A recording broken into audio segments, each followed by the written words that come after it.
Hit the Okay. R key. Yeah, for ready up. Oh, okay. Okay. So here we go. Here's a little opening ceremony. Hello and welcome everybody to a quick little roundtable, little impromptu roundtable. I'm here with Teo and BTNeanderthal. If you don't know them, you should already know them. You basically are the most famous people in D2. I think we can easily say that. But what are we here to discuss? Well, we just got a lot of new information about the Diablo 2 remastered, Diablo 2 Resurrection. And not only that, we got the follow-up meeting with Mr. Llama SC and the developers from the new game studio that got brought in, the people who brought the remake or the remaster for Crash Bandicoot and for Tony Hawk's Pro Skater 1 and 2. And there's a lot of information that was given to us and a lot of implications that come out of it. And rather than me just doing a talking head, I figure we should get some other fantastic people from the community and really try to go into depth about what we saw and what it all means, not only for Diablo 2 as we know it right now, but for the future of the game being supported and future Blizzard endeavors. Um, so I figure starting off right here, I think the most important thing, because I saw a lot of emotions running pretty high as once we finally realized what they were unveiling. And I want to try to get back to that sense of how did it hit you when you did realize that they were unveiling it? Like I got to see BT's face, on stream, but there was a lot of emotions behind that face. So BT, could you just run us through where your mind was at, in between making the jokes about mobile and all that? Like, what was that first impression when we realized? So there's a lot being said when it comes to like a remaster. What can happen? Things can go great. Things can go terrible. All that stuff is rushing through my mind. After like StarCraft remastered, we saw like some really great things happen, but after Warcraft It was a great Reforged, guest. we saw some really bad things happen. So it's like, uh-oh. It was kind of like a coin flip when it comes to actual um D2 remastered and what's going to happen with that. It's like, are they going to do a good job? Are they not? Like, what are some important things that they could miss? And so there's a lot of worries. There's a lot of excitement because it's possible it could go well, and there's a lot of worries just because it could go terrible. And as soon as they talked about Diablo 4, they talked about Diablo Immortal, and then like that's still not all. And I'm like, oh Yes. god. That was the moment I knew it was confirmed when he said that. And I was like, okay. And I'm just like, it's a mix of emotions between like panic because like I said, bad things could happen, and then also like straight up excitement. So yeah, that first time seeing it, I just couldn't. I couldn't like. You have to see it honestly. Like I can't capture that through words. What was going on in my head? It was just a lot. It was just everything going on. It was exciting though. Ultimately exciting. I share a lot of that. I literally the moment that the only thing they could be talking about was the D2 remaster. Uh, I'm not going to go so far as to say, I was close to tears. I am a very emotional person, and I love epic things. But my stance for like the past year or two has been like a hefty pessimism about the chances of ever seeing the remaster.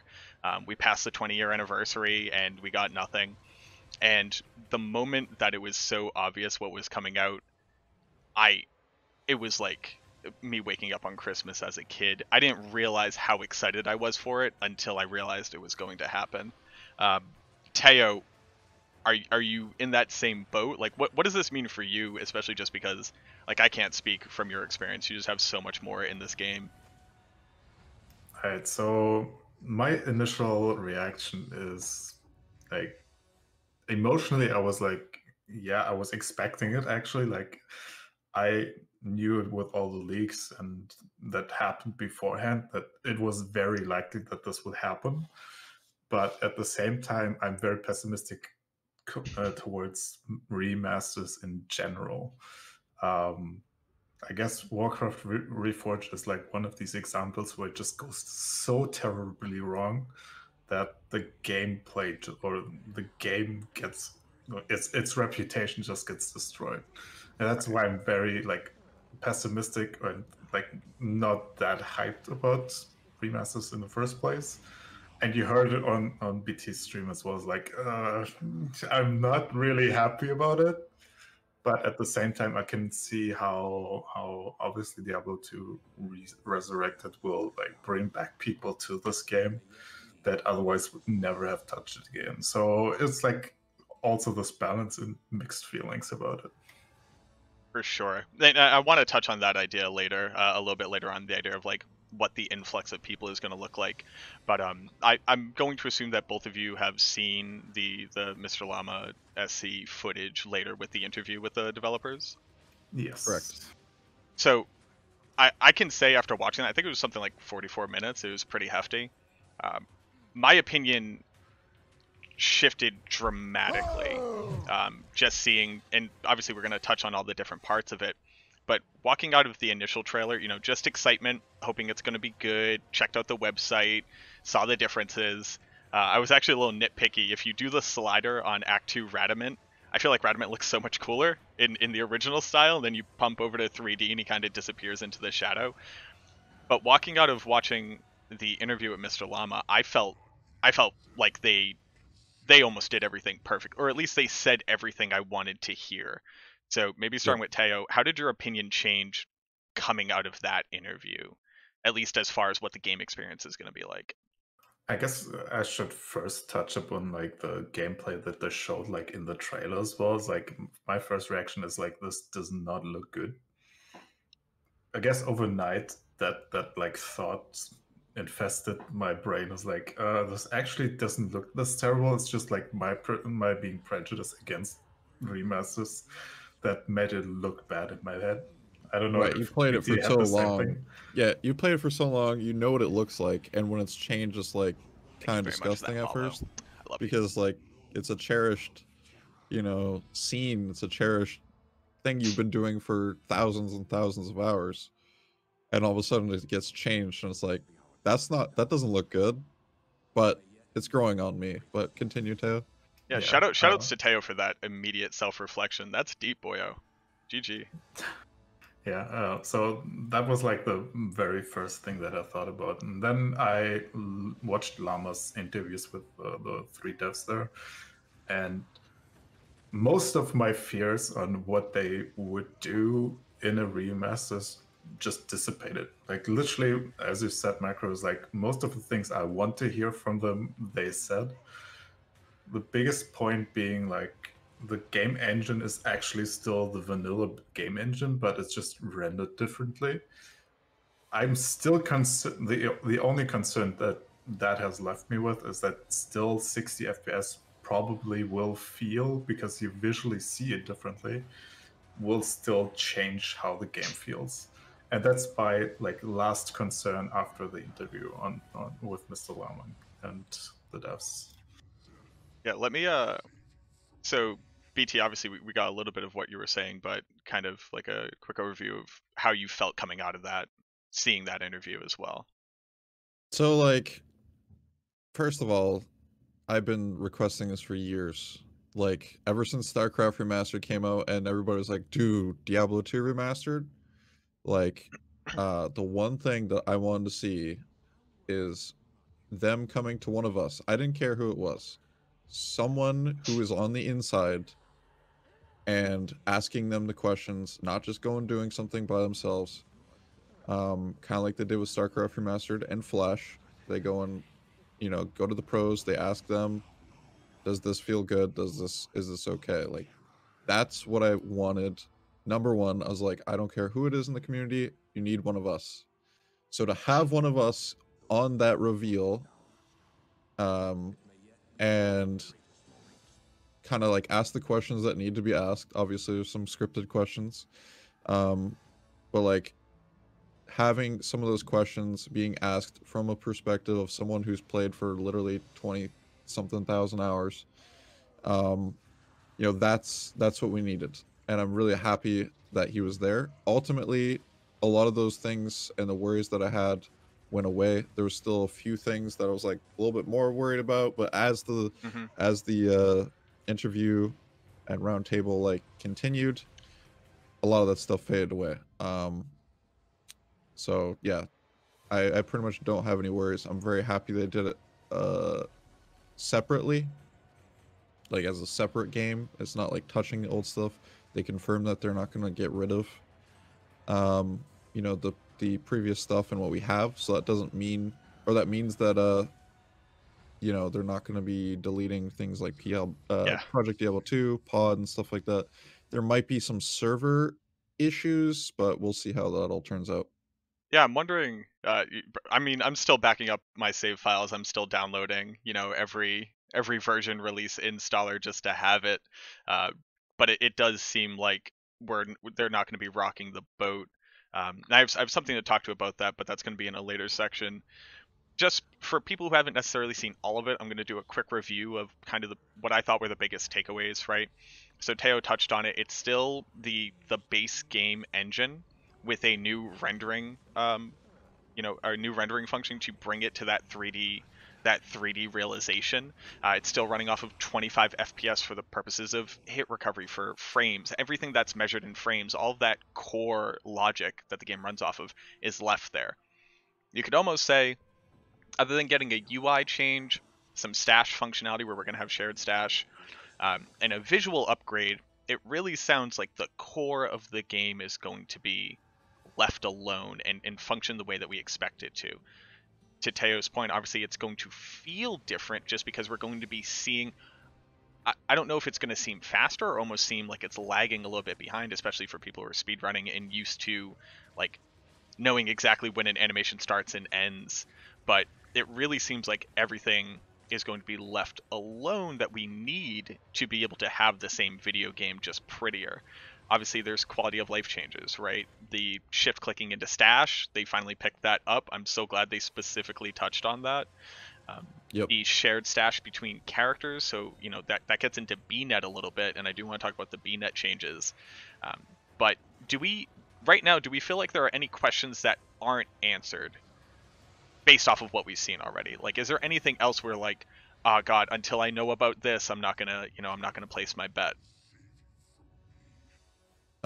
Personally, I think like all the important answers or important questions are answered for me. The ones that I was really worried about that would Yeah. literally either destroy the community or split the community. Like the community is going to be split regardless.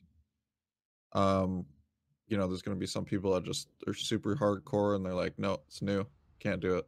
We're gonna talk about that in a second. EOT. But I don't think it'll be as many people as I first thought might be. Um, So yeah, what happens with speedrunning, I guess, is a minor question. What happens with you know, online play and the old stuff and the mods with online, you know, mods and stuff like that. Like there's some minor questions, but like they're not, you know, this is gonna break us type of thing questions. I guess I have like the only question that is left for me is like, yes, they touched up on the like global server system, but they didn't really go into detail how that's gonna work. It's like, where will the server stand when you host the game in Europe, and how does that work? I'm not sure how far they got that programming or whatever they have to do, but I think that's like the only big question for me that's left to be answered, like as soon as possible, kind of. Yeah. So, and again, just to touch on stuff in case people don't see, right? So there's going to be BattleNet changes. The biggest one, the most important one, is that we can finally stop having Teo complain about lag, and he can finally be the Sork in our 8-person runs. Supposedly, you're in US East, you're in US West, you're in the EU, you're in the Asian servers. That's not a thing anymore. It's all global hosting, and theoretically, your lag is only going to be related to how fat your pipes are, as opposed to your geolocation. There's going to be a ladder history, so every ladder season, which are also going to be much shorter. They're talking about something like a 3-month Yeah, that's ladder. really good. Shorter ladder means that people are more incentivized to keep playing, right? You have to go get the same gear, but this time faster. But you get to keep a history of it now. You don't just have to remember it or update your live journal with that. You're able to filter games. You're able to search by difficulty as opposed to being locked out of a difficulty, right? And here's something, and I don't think any of us have the answer to it, but it's something that I think is really important, is this is going to be cross-platform. So you're going to be able to play online on your Switch and then come over and log in on your desktop. One of those things that they're doing is also having controller support. And I'm wondering, are there key mechanics that are going to change because there's controller support? Like, how does controller support in swap casting work in single player? I know it's not theoretically the most important thing, but having controller support and being able to swap between them, I think has to change something. I just can't imagine what it is, or at least I don't have the technical know-how to determine what it is. Like, I never played Diablo 3 on console. I don't know if either of you all did. Yeah, I did play Diablo 3 on console, but they didn't really change too much. They only like added one functionality, which is like a dodge mechanic that you didn't have on the PC. But I don't think Diablo 3 is necessarily a good example for that, because like in Diablo 2 you don't have the only issues that I see are certain skills, such as teleport and charge and leap attack, leap. Like, how do you exactly aim that on a controller? That's like the telekinesis, man. Telekinesis, dude. Or that. Like, I don't know if you have seen Riker's video as well. He apparently touched on that for a brief second, and one answer was that teleport on controller will have a set distance. Yeah, it's going to have like a minimum set distance, from And what I I can think, like, tell.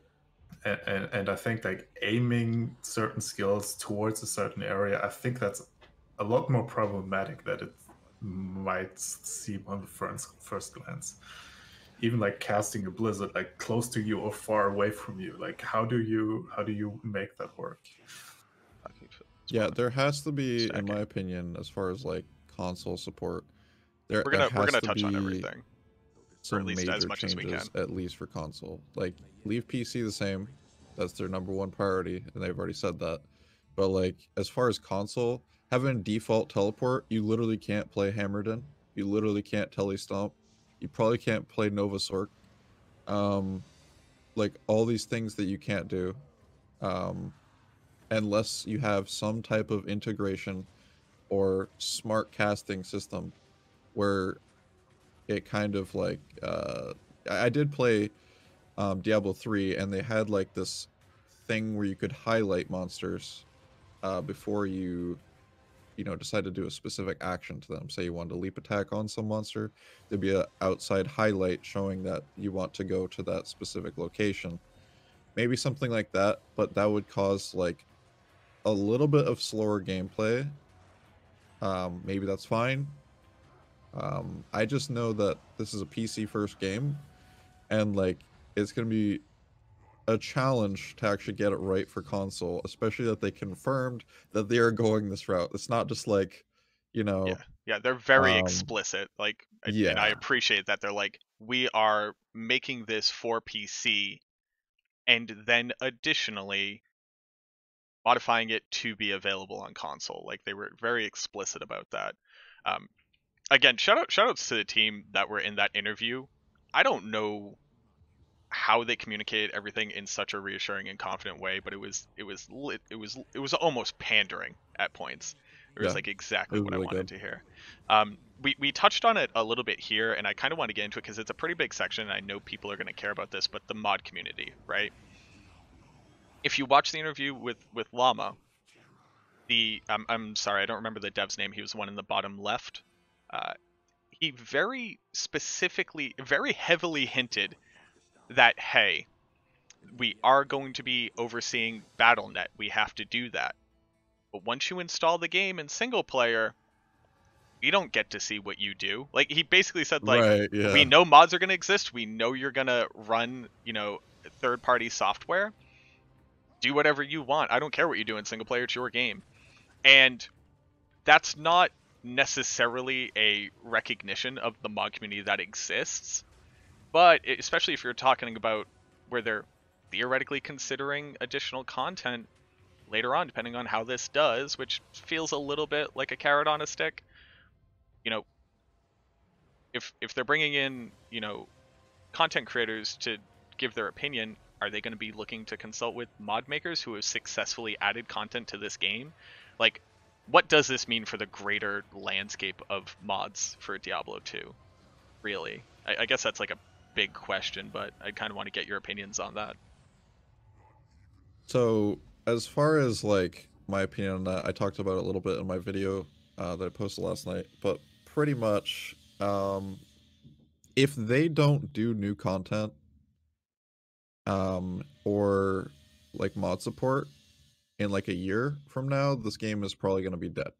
Like it's an old game, people have played it before, and if ladder reset happens, you know, every 3 months and nothing changes, people are going to be like, I just experienced it. Like the first time, it's going to be hype. The second time, it's going to be like, okay, now I can do it better. The third time is going to be like, you know, a lot less, and then so on and so forth. And, you know, if nothing's changing and they just give it to us, it's going to be dead. Like Yeah. mods keep this game alive to some extent and give it like new feel. Like look at Project Diablo 2 when that was announced, like 120,000 users or something like that. Yeah, Like bonkers that played number. it. It's crazy for a 20-year-old game. And that was without Blizzard's help. Now, imagine if they go and reach out to like people like Senpai or Green Dude or people like that are working on mods, and that's what they're doing. Like even just for insight, not necessarily to just, you know, work with them, but like insight. Like they have a lot of stuff. They have been there. They know what works. Like, Right, yeah, you know, that's they what I'm have the saying. experience doing. Now, obviously, we're talking about Blizzard here, right? Like they know how to add an expansion. They know how to, you know, keep rehashing things and make it feel new. But Right. we're talking about people who have been on the ground level working with the original D2 and have all of this amazing feedback. Teo, I'm not sure if you had any thoughts or feelings on this. I know that you're right there along with us playing the mods, so So PD2 was the first mod that I actually really enjoyed. yes. So Yes, Julian. that being said, mods are not the biggest concern for me.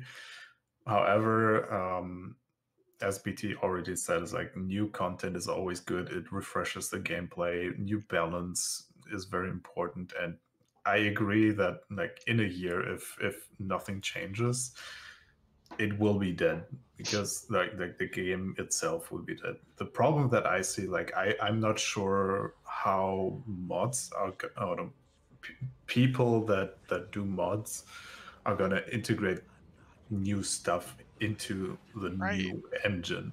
Like this, like graphical changes are not gonna be possible. I'm seeing that from a perspective such as Median XL. When they first started, it was a mess. Like monsters looked terrible. Anything they added looked horrible, and now like over time they developed like the tools to mod the game in a way that it actually feels like it belongs to the game, and I don't see that happening on Resurrected. I Yeah, just can't see it happening. that was a question that I had for you. Like, it is a big difference going from 3D models rendered as sprites to creating custom 3D models that run off of those sprites. Like to back engineer and then to re-engineer and Yeah, come it's out. You like crazy.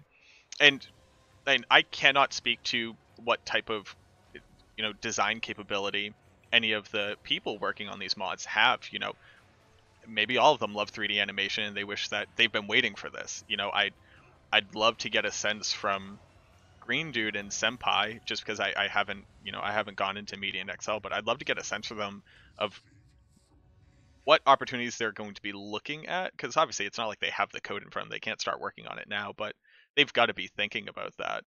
And one of the things that always kind of struck me as odd, if you played World of Warcraft, you know, at first you just played World of Warcraft, Then there were a bunch of mods that you could put onto World of Warcraft. Then Blizzard like officially said, yes, there are mods and we are going to recognize these mods and we're going to integrate a lot of their functionality. Um, it seems so weird to me that we haven't gotten a sense yet if that's even an idea for something like Diablo 2. I'm not exactly sure what mods you would look to have in this game, but even just something like a loot filter, right? We didn't get a sense of what they're going to be willing to support for the game moving forward, but I'm hesitantly excited for the idea that after this initial hype wave and people start flooding in with their you need to do this, you need to make sure you do this, like this is what the community wants, what they're going to be willing to do. Yeah, this is something where you like have to tread very cautiously and go forwards very, very cautiously. I feel like the changes PD2 has, as you said, like quality of life, loot filter, and that kind of stuff is cool to have. The question is, do you really need it? Like they already have this like opt-in gold pickup, auto pickup versus not picking it up at all because like you can choose apparently. Yeah. And I feel like they have to like explore these options, but also like see if the community actually responds to it well. Yeah. And I think like some features obviously they already integrated, such as like character stats screen and the shared stash and that kind of stuff. But I think they could do potentially a little bit more quality of life stuff changes. Number 2. The question is, how much do you really want to like go away, as they say, like go away from this original gameplay? Yeah, for sure. Just because other things have been successful at something doesn't mean it needs to exist. And I think I resonate with that concept, at least about the idea of being hesitant just to like demand everything from them and then walk away with something that's less than what we wanted. How do you all feel about like the being able to swap between the two video modes? Because if you never played Diablo 2 in the new 3D rendering, you are paying $40 just to play Diablo 2, which you could just go buy Diablo 2 for $20. I'm a little like I like the idea, but I'm a little bit confused about what that's actually bringing to the table. Well, they did it in the previous remasters. I think it's really a cool way to just showcase like the work that they did in a very quick succession. That's part of the reason. Also, some people just like to play on the old game with the new server. Yeah, I didn't even think about that. Yeah, that's like, that's one of the big things. Who doesn't want to play without bots? You know what I mean? Like, why would you want to play the new one? Well, we don't have Realm Down, we don't have bots, we don't have a lot of these issues. We can, start to scan games to see which difficulty they are, etc., etc. So all those different things are, contributing. they were a little bit cheeky. They even went so far as to say we don't want to put a challenge out to the community, to have people try to wreck the online experience, right? Like they didn't want to put that out. I think they know the trolls on Reddit exist. That was. I like the idea that they are looking to bring some of that modernization for authentication and for like verifying valid users and trying to use the tools that I assume currently exist. There's probably botting on WoW. Like that can't be avoided, but I never felt like it was, well, that's a lie. It was always a big problem on WoW. But I'd like to see how that gets implemented in D2 because, that's one of the biggest issues. Nobody wants to play on BNet because you don't want to go farm in a game where bots are going to do it better than you and then sell Zod runes for 5 cents on the internet, like whatever they're doing. Yeah. Did we get any information about how current, like what's going to happen to current BattleNet in my current characters? Like the current, basically, Diablo 2 Resurrected is going to be a separate game, so the old stuff will stay as it is. And then they add the Resurrected to the BattleNet client.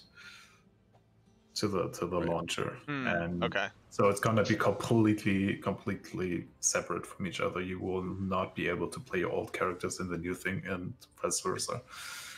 I honestly agree with that concept because like that way you make it like clear cut. This is the new stuff. We want to have the separation, and you know it's a new start, kind of. Yeah. I imagine there's going to be some, not quite happy people out there who are like, but I've hit 99 every season and I don't get my history. But it's like, well, again, you get to keep them in a notepad with dates on them if you really want to. But I do Right. think that having them be completely separate entities is incredibly important. I want there to be a distinction. I do want this to be a different game that is a, a realization of what I kind of wish the original game was, but you can't just take the old thing and just completely replace it. Um, I I think that touches on a lot of the big points that I felt like needed a lot of conversation, and now we're getting down into more of the this is more opinion based, right? This is how we're feeling about it as opposed to like strict facts that we need to talk about. But Right. I guess the biggest question, does this kill old D2? Like is original D2 now a footnote in history if this game is successful? Like let's assume it's successful, it is what we want. Is there any reason to go play original D2 except for nostalgia or for like speedrunning purposes? As far as like what I think it might be a slow death. Is possible. There's a lot of things that could happen, right? But because if they start reaching out to the mod community, well, then original vanilla might not be, uh, gone. It might not be like with the new data that they've collected with Vicarious Vision's work. Like maybe there's some new stuff that will have. There's possibilities, but also like I was saying, it could just be a slow death over time. Where it's like, well, PD2 brought in a lot of hype. People are still hyped about it. Season 2 is coming. The new pods season is coming as well. We'll see how that goes. Like there's stuff happening in the regular Diablo 2. This is pre-launch of Resurrected Stu or Resurrected as well. So it's after it gets launched, what happens with the next season of Project Diablo, the next season of Pod? It could be a slow death. It could be. We don't know. Um, Again, you're splitting the community eventually. It's two different games. Now, how is that community going to feel about the split? Are people going to jump back and forth? Yeah, I don't know. We'll see.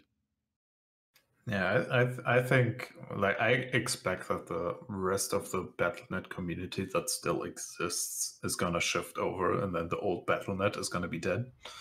That's like my Thank you, Julius. 100% expectation. Like it might take Yeah. 3 months or 6 months, but after that, old BattleNet is just gonna be dead, and I mean, only bot yeah, is gonna be left. yeah. Like you And saw the last season when PD2 happened. Like the last season when that reset, it was super dead.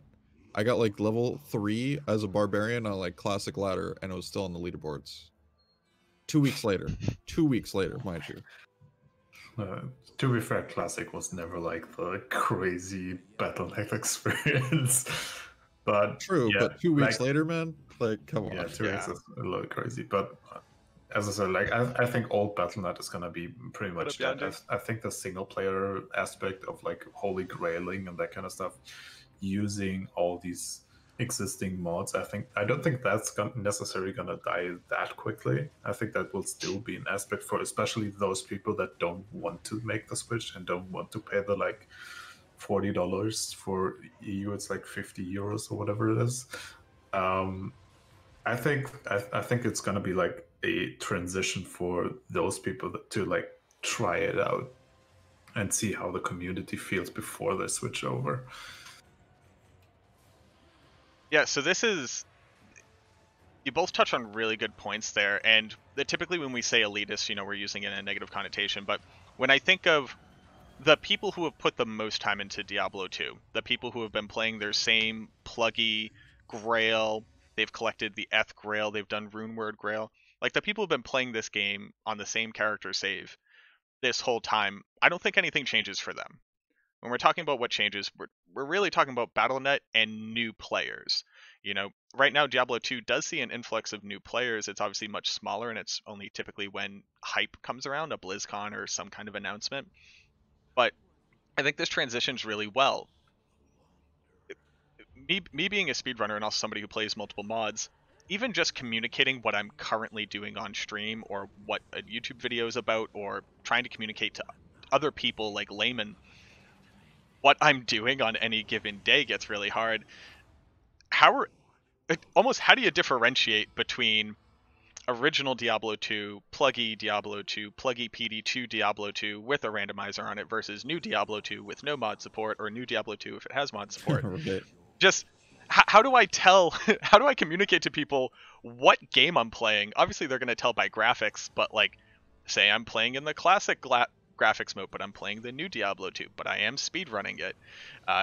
There's like, I want new stuff. I hate having to come up with new naming conventions to refer to things or to be able to communicate to people what I'm doing. So I am interested. Me personally, I hate calling stuff vanilla. I don't know what it is. It started with WoW. It was vanilla WoW. Did you play back in vanilla? I've always disliked that terminology. I see it as like dismissive of the grandeur of the thing, but I guess eventually I'm just calling it vanilla D2. And then I'm calling the remaster that new hotness. I'm not sure, but you were talking about the schism in the community, like what's going to happen there. And you know, I'm expecting two nerds online to be talking, be like, oh yeah, D2, oh this is so great. Wait a minute, do you play remaster or do you play classic? And then all of a sudden they have a blood feud going. I think it comes down to like how much different does it actually feel when you play the resurrected version or the old version. If they pretty much feel the same, then especially when you do the like classic mode visually and you still play the resurrected version, I think they still might see it because of like more resolution, whatever. Yeah. But, Full screen, baby. Let's go. But in general, I don't think that's a big issue, like generally. I think for speed running, that could be a little bit different of a story, that you might have to like open up a new category or whatever, because you know it's different. Just from the resolution point, it already changes things in a direction where you can't really compare the two. Yeah. That's Yeah, where I see more of the problems. Sorry to butt in. That's such a good point. And you know, obviously we're all speedrunners here. BTNeanderthal has the world record in Hell Project Diablo 2 Assassin. Congratulations on that recent world record. And obviously Teo is arguably the most prolific speedrunner in Diablo 2 history, and I'm just the best. So just from that standpoint, whoa, speedrunning, obviously we have a new game. You can play it in classic. You can play it in the remastered version of it. You could play it in vanilla or legacy or whatever we're going to call it. New game categories added to speedrun.com. New drama about what to call the categories. I'm very excited for it. That's very sarcastic. But even just the addition of a controller that, if you look, has skills mapped to the XYAB button. This changes so much about what the speedrun can and cannot look like and what's available for the speedrun. I'm personally very interested in that, Teo. I'm not sure if you've like tried to sit down and think about what does change in the speedrun or what needs to happen. And my last point there, before I let you go off on it, is because this is going to bring in new people. It's going to bring in new runners, new excitement. People are going to be looking to play the original one because they never tried it. You know, there's going to be a whole new swath of content creators who are like, oh, I tried speedrunning the new Diablo 2 game. And how do we keep all those people together as much as we can when you're just going to have so many like principal differences in opinion, because we're literally talking about different games here. That was a whole bunch, and I'm sorry to drop all of that in sequence here, but like I think there's a lot there, and I need to hear somebody else's opinion because I'm terrified, in all honesty. Yeah, the speedrun aspect is gonna be very difficult to figure out. Like, I stepped down for a reason, because the community didn't feel like they can like decide on one thing and stick to it, and like not argue about everything like every 5 minutes, and have different different opinions every 5 minutes. Like very, very hard to handle. um I We're expect there getting will be just a that trauma. Diablo 2 Resurrected speedrun category with the new graphics, and then you still have the vanilla game as the other speedrun community. And I think they're gonna be a little bit split. My biggest thought, however, was like 8-man speedruns is gonna be so much different. Yeah, Like for sure. just the impact of global servers is gonna make 8-man speedrunning so much easier. Like just that, I think, is the bigger change than the other the single player aspect of speedrunning. Especially if the game feels the same, then you might not necessarily need a new category, depending on whether or not people can decide on, yeah, we play only the old game for speedrunning, or we only play the new game. I think you gotta have to find a consensus somewhere.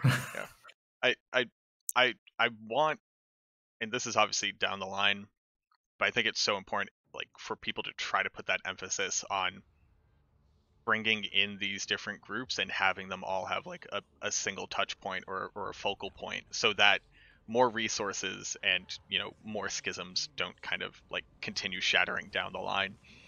Here's something I thought of: speedrunning on console, right? People are going to do it. Why not? I don't want to play it on the computer. Just thinking about the fact that we have live split D2ID, which is also tracking like save and exit times and differences there. Is doing it on console a completely different speed run altogether? It seems like the answer is yes, right? Yeah, it has to be. It has to be a completely different feels thing. like it, otherwise you can't really come like. I mean, but I feel on speedrun.com there's the option to like add multiple consoles as well as an option, so you can like filter them out. Not too much of a big thing in my opinion. Question is like, would Diablo or would Blizzard like help the speedrun community by giving them a built-in /played version? Like say in PoE we have that, like /played, how long did you take to get there? right. That would be really cool. Yeah, like console yeah, support for timing. Yeah, having statistics for like, a lot of the stuff that PoE has already, like, /played, like you said, /deaths, things like that.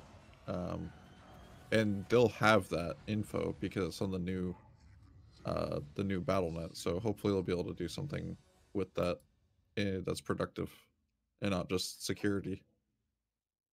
Yeah, I guess we have to like talk to Llama so he can like provide them with the like feedback we need to do this. Yeah, there's a lot of things that need to be discussed for sure, but Oh yeah, there's plenty of time for it ultimately. Sorry, shout out to Llama, following what I assume was an NDA, sitting there lording his information over us.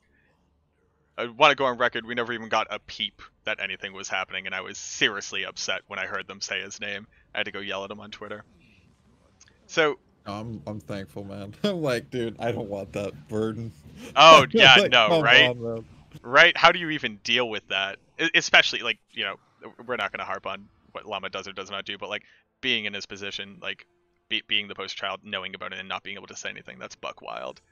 Because every day in stream, somebody's like, yo, when's remaster happening? When's remaster happening? When's remaster happening? What do you know about remaster? That must have been tough.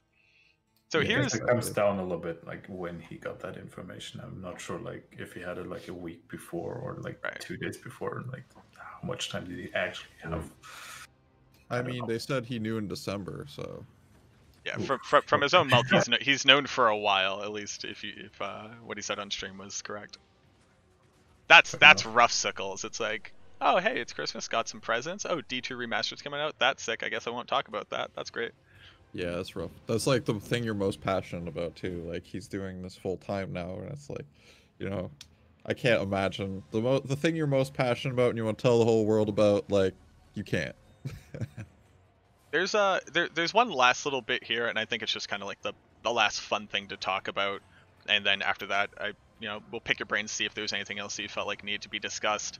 But we are moving into a generation of people who this is the first time they've heard about Diablo 2.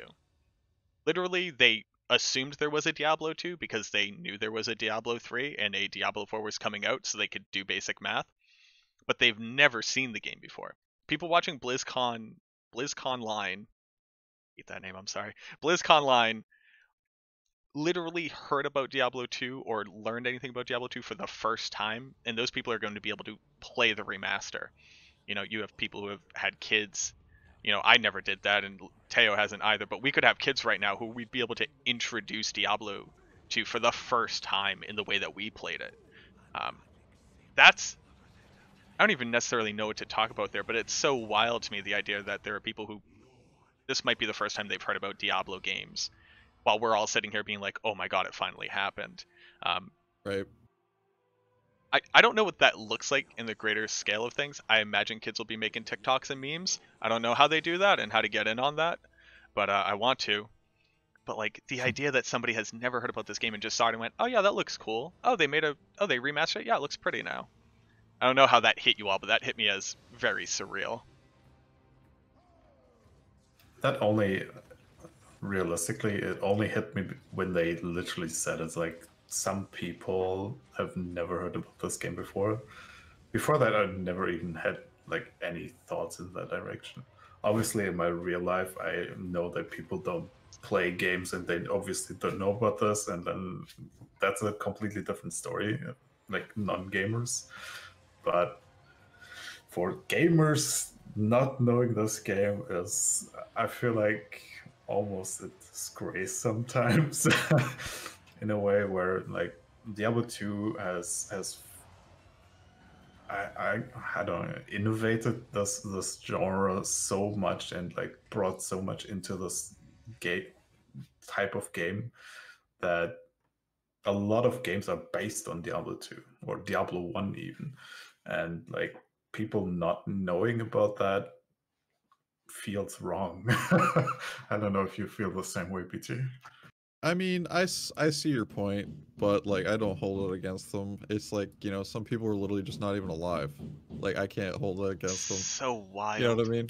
It's like it is what it is. I started at 6 years old. Not everybody started at 6 years old, and you know, some people aren't born, like I said. So yeah, I get where you're coming from, Teo, and I do feel a little bit of that because like it is the grandfather of this whole genre in the first place. So, you know, there wouldn't be PoE, there wouldn't be Diablo 3, there wouldn't be Grim Dawn like we see it as today without Diablo 2 and the footprint that it had made.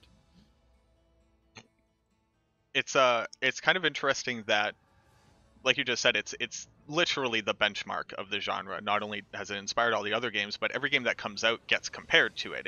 It's impossible to avoid it, right? But one of the things that we've always had this arrow in our quiver, which is, well, of course the game looks better. You know, we're talking about a 20-year-old game, but even for back then, it was amazingly good looking. We are going to see the fully realized what if it came out now, like what would it look like? And I feel a little bit like it's going to almost level the playing field. So when we're comparing it against Diablo 2, it's going to be I think a more honest and just a comparison and opinion piece. If you're like, hey, this still doesn't measure up, or I think this surpasses the game, because we're not going to be able to not rely, but point out the fact that we're talking about a very old game. This is, for all intents and purposes, a brand new game. And I'm wondering, just from seeing it, I think it looks prettier than PoE. I don't think PoE is the best looking game, and I think that this is kind of surpassing that. But obviously, we're not talking about groundbreaking graphics here. So I am wondering what the opinion or what the field is going to look like going forward. Like, will D2 Remastered now be the benchmark that we measure ARPGs against? Or are we still going to be looking at original D2 and just having D2 Remastered as a footnote? That's a tough question. Yeah, I mean, none of us know the future, but I think, like, just from my perspective, obviously Diablo 2 for its time 20 years ago was like amazing graphically, and this upgrade, now that I slept a night through it and like thought about it and like let it sink in, I would say it's actually really good looking. Sorry for the like initial bad comments on it. And I think it gives you a little bit more of a comparison for like new games in terms of like visual aspects.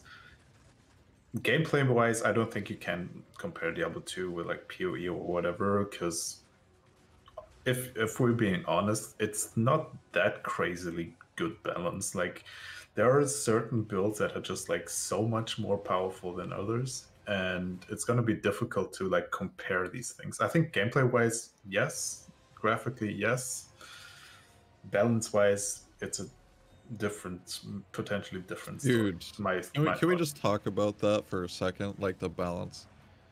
This game is gonna be hard for all these new people that have never played it. Oh Okay, yeah. Oh it's gonna be yeah. so hard if you don't You're pick the gonna right realize for class. the first time what immunities are in the game, dude. Yeah, melee doesn't really exist until you get grief. Okay, like there's so many things. Like spirit, you need spirit in order for your caster to come together. Once you have that, that's like an end game piece. There's so many like very important aspects about this game that if you just don't know it, it's gonna be rough. And it's usually a rare circumstance that people don't know about Diablo 2 when we're streaming it, right? And when we're making content on it. It's like, no, now there's gonna be a whole new bunch of people because they're remaking it. Like, if you just pick, you know, a couple things, if you play martial arts assassin, you know, like that's gonna be rough. It's gonna be rough. If you play you know, Fury Druid, also it's gonna be rough on your first playthrough, you know what I mean? It doesn't mean that they don't work at all throughout the game. It just means there's it doesn't scale well. It's not like you can I would just I was plus gonna on say your skill gem it they and you get more levels and do more damage. they basically don't work. You just like you need to have already played the game for a year to even understand that they don't work. Um, yeah, I'm excited for that. You know, not to use like an overplayed thing, but Diablo 2 with as little pandering and as little handholding as it does, might as well be the Dark Souls of ARPGs, right? And the idea that you're just gonna walk out into the Bloodmoor and maybe a quill rat just pops you and you die because you don't know where you're going and you don't know how to run. That's I'm excited to see that. I wanna bring in as many fresh face baby I've never played Diablo 2 people as possible, uh, and just see what it's like playing a modern game that doesn't have constant tooltips, that doesn't have constant help bars, that doesn't literally walk you through your UI before you can go through the town. That's I'm excited for that. I think that's an amazing. I hadn't even reveled in that concept yet, but that's so good. Oof, going back to like the very first Diablo 2 builds that we've done. Oof, terrible. Ooh, Yeah. I Before had speedrunning, things were rough, man. Like there were some rough things. Like we knew some things, but speedrunning really brought some fluid gameplay throughout the, you know, your play experience. Are you trying to tell me that my only put points into summon skeleton and also put in enough strength to use a bard each on my necromancer wasn't a good build for my first go through? Hold on. I Right. played like literally 1 point every skill on the sorceress at the Yeah, I know, right? just to Gotta see be how the diverse, man. skills look like first. Man, Blizzard's so much better than Charge Bolt, only on 1 point. No, it's It's not not that. that It's much better, actually. like I was Oh god. it's not really that much better, especially like 107 when there was like no synergies and that kind of stuff. But my first thought was like, I Thank you, want to play Wildcat. this Much love. character through. I Appreciate you. want to see how every skill looks like before I decide on what skill. I already had the concept that like you have to put more points into a skill in order for it to deal damage. But like most people started completely this wrong way where they just used up all the skill points in all the wrong places. Yeah. And this is going to be interesting. Well, Obviously, we have the respec function now that makes it a lot easier, and a lot of build guides like on YouTube nowadays. So it's going to be a lot easier to like get into it. the also like another thing, it's like very different from our first playthroughs. to now their first playthroughs, we didn't have respecs back then. We had classic, and then we had LOD. So the way that you were testing, Teo, like you said, 1 point to everything just to see how it looked, people are not going to have to do that. They can respec. There was no synergies, like all these different things that, when we first played are not the case now with launching with Lord of Destruction. So that's just something to throw out there. Yeah, I think the like knowledge base just is gonna make it so much easier for people to get into remastered into the original game. I think it's Absolutely. gonna be like it's not gonna be that difficult. I think the biggest difficulty that most people that will get into this game will not know how to handle and how to deal with is going to be the fact of immunities, because that is a concept that in modern games don't see. Like PoE doesn't have immunities, Diablo 3 doesn't have immunities. Like what modern game really has immunities? I can't think of one. Right. I probably can't think of some, but like they're not the biggest and most popular games, potentially because of that fact that they may or may not have immunities. Like, I love the concept of immunities. You have to play and build around it, but not everybody is gonna like agree with that concept, and that's something that I fear potentially even like gets people away from Diablo 2 Resurrected, like not even trying it out. Yeah, well, hopefully they don't find out about them. If they're brand new players, they'll just walk in. I mean, they go into the game and the first monster in Cold Plains, Colenso, has fire immunity, so they will know. Yeah. Right. They're gonna be like, huh, that doesn't seem good. Immune to fire. God. Like, oh, did you know that some bosses are immune to things? And it's like, oh, you sweet summer child. I can't wait till you get to the Chaos Sanctuary. I don't know if people, like, obviously this is a completely different team. The people that we're talking about right now are a company that got absorbed and are specifically being purposed for remaking this. I don't know if people have been following Brevik on social media. He's been laying down a lot of like a really good insight, and I feel like the most important thing, or the most important question that he's been asking, is the gem still going to be there? Which I feel like we really need to touch on. Like, I need that gem. I need to be able to click it. I need to know that it's on or off. And I did have a legitimate point, but this is something that I thought of when I was replying to something that he had said.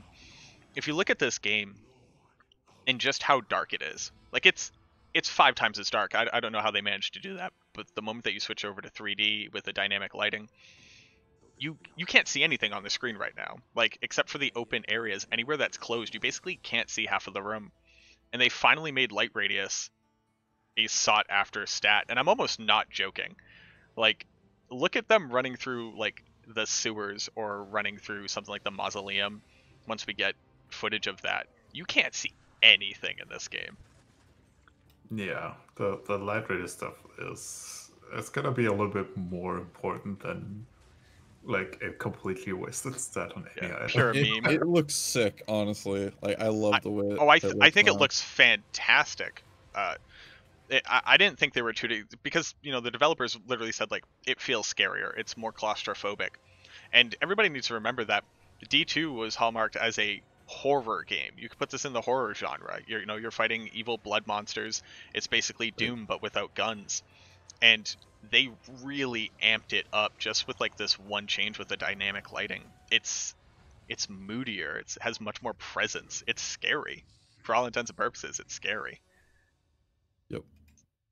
Yeah, I think it's like as I said, like making that like sleep through the night adjustment in my brain is just like it looks really good. I would easily say it's looking better than Diablo 3. Diablo 3 is just like how do you compare these two games now? Yeah. I mean, to be fair though, this one was, announced in 2021, whereas Diablo 3, was released in 2012. So the overall capabilities of artwork has definitely increased in those years. Not saying that there's an excuse there, but there's some. Yeah, they have one reason to look like a worse game. But I agree with you, Teo. It's just like the idea of D2 eclipsing D3 graphically, very satisfying to me. You know, obviously, like we were recently playing D3, and I get it, and I enjoyed it. I enjoyed what we were playing, and I get the appeal of it. But the idea that I'm going to be able to play D2, but in that same upgraded format is just so exciting. Before we're just waxing on forever and being old about it, except BT is roughly 13 years old now at this point. After everything that we've talked about here, in retrospect, have any of your opinions changed? Do you think that, like, with any of this new information or kind of us sharing it between each other, that you have a new appreciation or any new hesitation or pessimism about the game at all? Basically just thoughts in retrospect. I'm just gonna embrace it, see what happens. You know, I'm an open-minded person when it comes to this stuff, so it's like, hey, whatever happens, happens, you know. I'm excited for it because it means new people coming to a game that I love, and I've spent the last like 4 years like really just focusing on. So I'm very excited about it, and I think that there's a lot of potential here. Also, I really like that it's going to console. I just the only issue is like how the heck are you gonna make that work? Um, it's like it's happening, and I like to see more variety through people, like, and more people coming to the game. And I'd love to see all my friends, you know what I mean? My IRL friends coming and asking me questions. You know, it's finally they have no excuse. You know what I mean? Like the remaster, the graphics look good. It's brought up to date on current servers, on the launcher that they're using to play different games. You know, all this stuff. They don't have an excuse anymore. So I'm excited to just experience Diablo 2 again with this new generation. What about you, Teo, sir? So my initial thoughts, as I said, is like very pessimistic and like negative, a touch negative about it. I think in the end, might, yeah, I worked around it, and I feel like cautiously optimistic about it now. Obviously, still adjusting visually on the 60 FPS is gonna be like the key point on selling me. I don't think without actually playing and test playing it, I can form a real opinion. But I think the changes that they made and the changes that we already saw are really good, and I don't have anything to complain about. I would be more skeptical if they did like a massive rebalance of skills and that kind of stuff as well. At that point, we're not talking about a remaster, then like a remake, and then we're talking about something different. But yeah, I guess now the only aspect is just like how will it actually feel? Will it feel like the old game or no? Still has me in this like cautious position. Something I wanted to mention real quick. It's a little like kind of tying into what I was saying earlier. For example, I had my dad messaging me last night about Diablo 2 stuff. You know, like the friends and the you know, people that like I've been trying to get back into D2 because he got me there, right? Oh, yeah, And my brother also. you know, it's like he messaged me and he was like, dude, this is so hype. He's asking me questions about this and that. I'm like, there we go. That's what I mean, you know? So it's exciting. Anyways. So much, Bulldog. I appreciate My that. brother Thank you, also man. like texted me immediately like, take your subs. I guess we're playing this. That's awesome. I feel so much better. I didn't know exactly what we were gonna walk away from here, like what kind of opinion we were gonna walk away from here.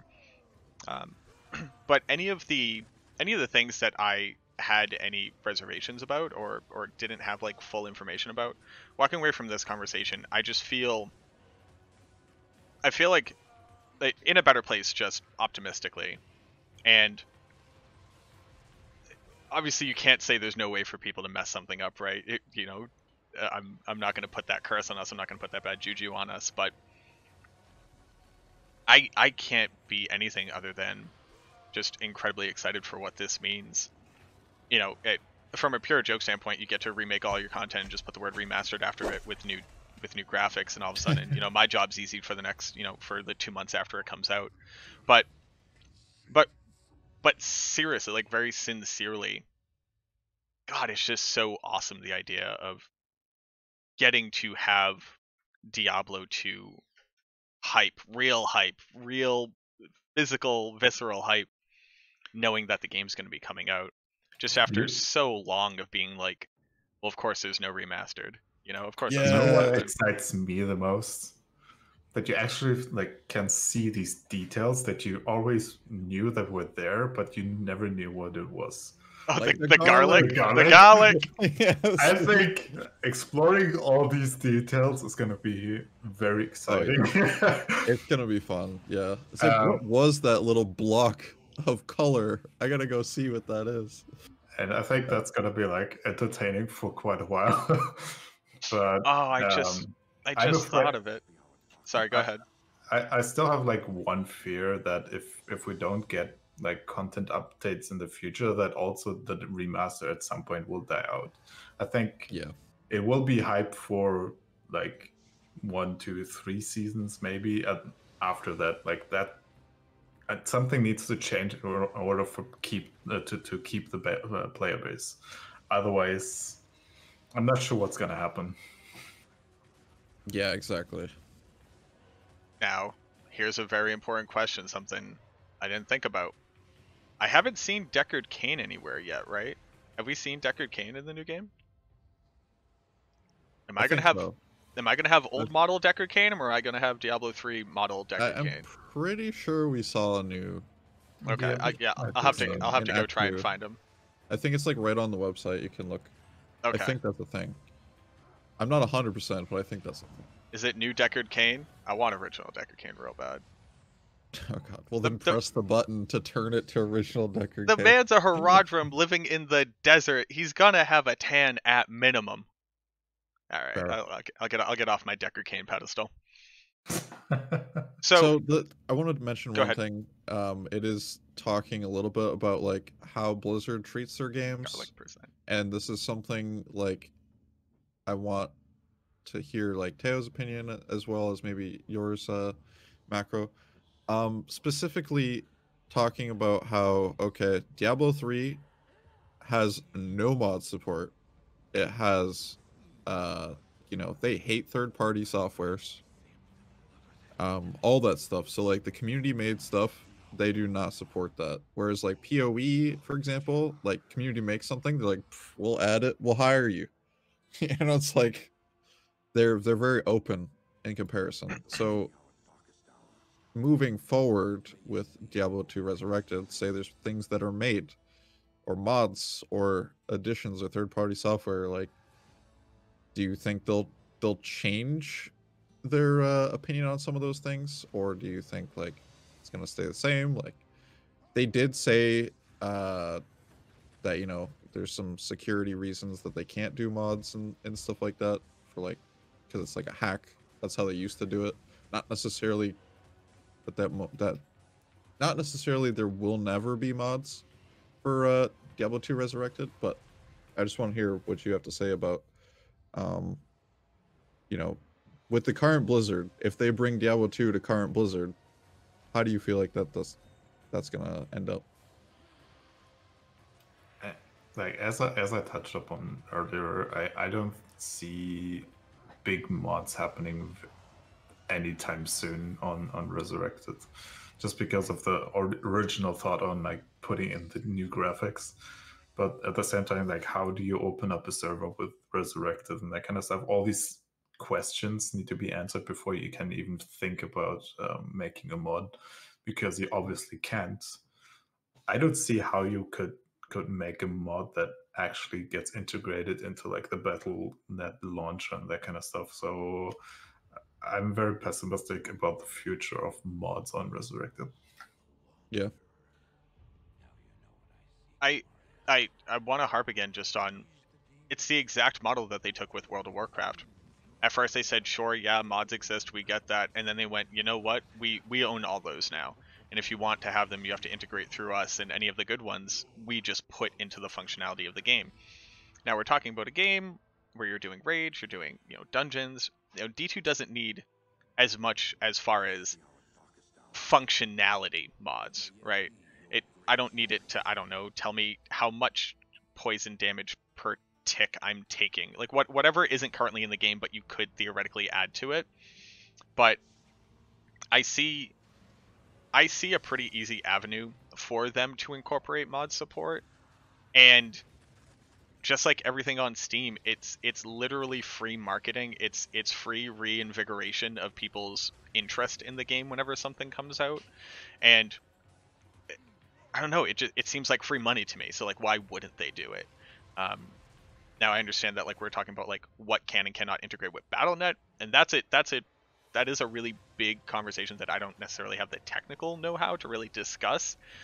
But there's got to be things that the community can come up with that Blizzard goes, you know what, that is a good idea. As long as I give you a tool to be able to incorporate it, if people elect to do it, here it is. Right. That's the beautiful thing about it being a separate game too. Like, yeah. Oh yeah, for sure. It allows for content to be added to it, and you still have the original vanilla Diablo 2. Like, so you won't be losing that.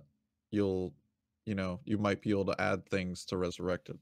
Maybe if they do balance changes. What do you think about that? It's like balance changes. Balance you know changes. what I mean?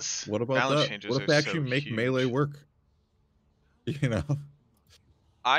Balance changes are one thing that like I don't want that for the like first 1 or 2 seasons, but after that, as I said, like if you don't change anything, eventually this will also be dead.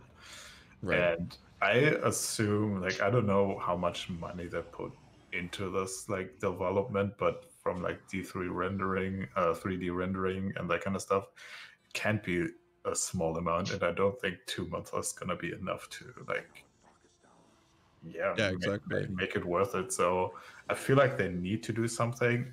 I'm not sure how and what they're gonna do. And I think balance changes is one of the big things they could do. It's but cautiously. Yeah, I desperately hope that any balance changes are opt-in from a single player standpoint. I'm almost fine with, like, let's say we get through half a year, we get 2 seasons of Diablo 2 just as you remember it, and then they go, hey, you know what? We want people to keep playing this. We put a lot of time and energy into making this remaster, and we want it to keep spitting out money. We are going to roll out content change. We are going to roll out changes to gameplay. I don't want that from a single player standpoint, not realistically. But if they're saying like this season, this works differently, I think I'd be fine with that. I think I'd be interested to play that. That sounds like fun to me. Like I would be okay with that. Like this season, this is what we did. We fixed the bugs. It's like that kind of changes a lot. Yeah, sure, I'll play a season where the bugs don't work like they used to. Imagine like, change up in your realm. It's like, imagine change up in the Diablo 2 realm. That's cool. Yeah. Like, to me. I guess one really big thing that I never thought about now is, are they only going to remaster the game with a like 1.14 patch, or will there also be options for like going back in the patches? Like, that's one big part they never mentioned. Yeah, that's true. I think like they probably didn't want to open up conversation. Playing like 109 with new graphics, I think that would be amazing. I love 109. 109 was but the best thing ever. The thing is, like, there's dupe methods that come with certain versions, and if they release that, then it's like, well, try dupe methods. Not saying that you can't get around that, but especially with a new game, and new tools. I mean, at least for like single player. I'm not saying like online play. Like, I don't care about online play. I think like just having the option to play the new graphics in the old patch would be really cool. Very important. That would be sick. Can't agree. They said that they're supporting classic playthroughs, so I can see that maybe being a possibility. That's because they do like the classic patch, and you have 14D in classic and LOD. It's just like the same patch. It's just Yeah, you have one act less. But like 109 is completely different. You don't have respecs. You don't have like all the things that we used to know, like from all the way back then. Like we would have to deal with them. That would be cool. Like that kind of feeling around it, like playing it in single player. If that's not an option, then I feel like some of the excitement about this game might actually also get like lost for those people that want to experience the old game, like 109 with new graphics. That would be very, very cool if they implement it for sure. I simultaneously like I agree with you wholeheartedly. Like I don't remember really playing the game like pre 113. I don't really. I did play. I wasn't playing online. I was playing, with my dad and his friends. I don't really remember what the differences were, and I didn't like really get into Diablo 2 until, we hit 113 and then 114. Playing online, playing with my friends once, I was a bit more of a teenager. So I'd love to have that experience, and I'd love to be able to see it in the classic, and I'd love to be able to see it in the remaster. I feel like it's definitely a stretch to don't hold out hope, but that seems like now we're starting to ask like a lot from them. Like, hey, can you also support all of this? Right. They could even what they could do in a season, say like this season we have Oh, we have like 1.09, you know what I mean? It's like that would be holy sick. crap, dude. Yeah, exactly. You get blast from the past. Yeah, that would Like be the amazing. reason why they're doing this in the first place, remastering an old game is, one to hit that nostalgia and to hit a new generation. Like but mainly first, it's nostalgia, you know. So a lot of people have experienced those versions of the game. So like I said, it would be really cool to see like a season with those patches. By the way, I posted 2 links for like screenshots of the Deckard game. Oh, thank you very much. Hold on. It also If you want to like check depends that on out. how well um Diablo 2 Remastered does. Like people are going to buy it. Everybody's going to buy it. That's how it's going to go at first. It's Oh Diablo yeah. 2 Remastered. But like, as the months go by and the resets and stuff, like how is it going to go? And I think that's going to determine a lot of the things that we're talking about hypothetically with, well, this season, that season, this content, that content, this mod, that mod, all these different things. I think, they're listening and they're seeing the statistics. Um, and as long as we keep feeding them good statistics and we keep communicating and they keep listening, like I think there's good things ahead. There's a lot of potential now that it's been brought to 2021. Yeah, I'm Also, like as I said, cautiously optimistic. I'm gonna play it. I'm gonna buy it for sure. Like there's no question about that. But yeah, it will come down to like how much will they invest in the future to like keep this game then alive.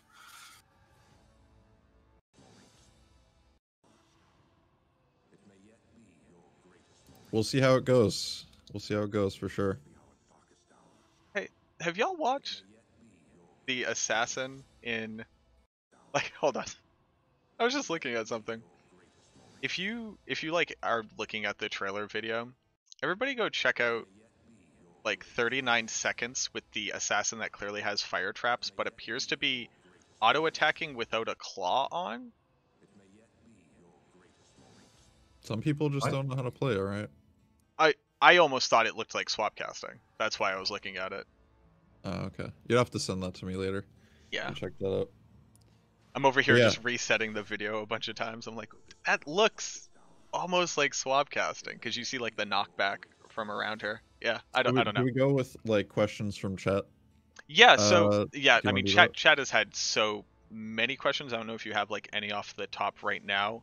I can definitely try to recap some of the questions that I've Yeah, been go for it. getting.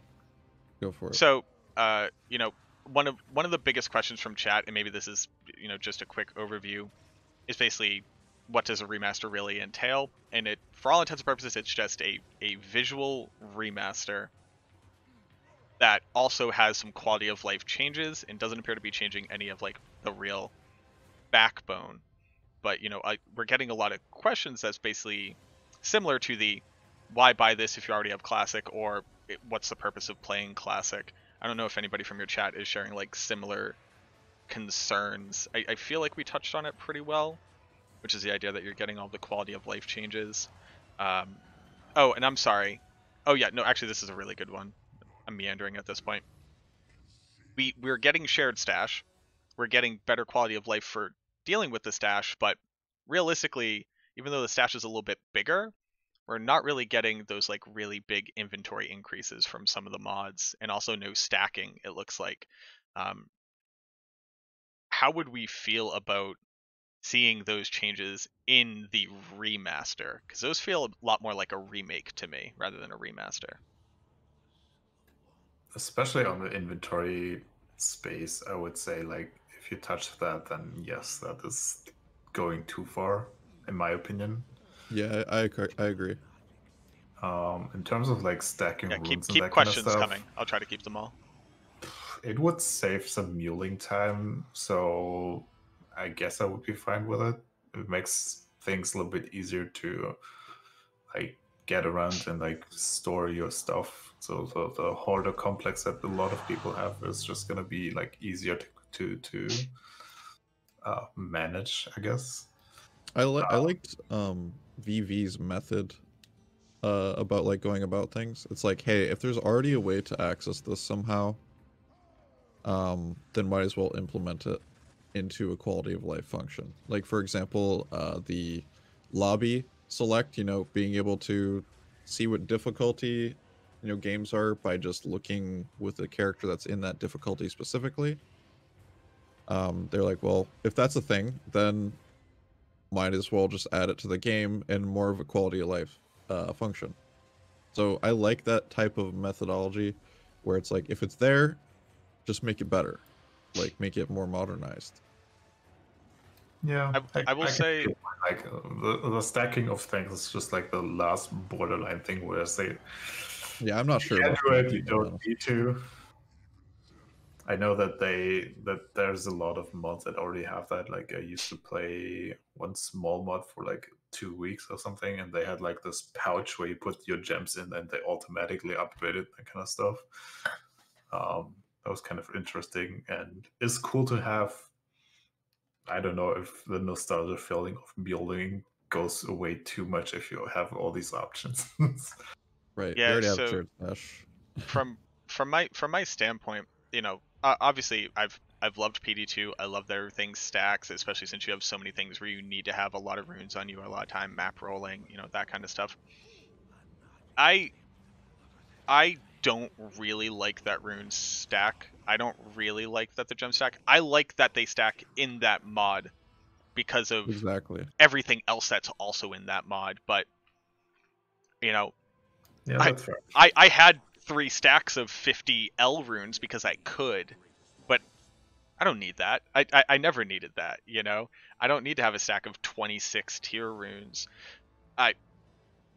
I guess it goes more towards like the people that have like trade a lot, and runes being like the main currency that is being used. And when you're trading, having the stacks of like ist rune plus or pull rune plus, that is definitely amazing to have. Yeah, that helped. I can, again, I could appreciate that it was a good thing, while simultaneously like basically not liking the aesthetic. Like the runes felt less powerful because I just had like I had 11 runes in a stack, and I was like, okay, yeah, there's a pile of runes, sure, why not?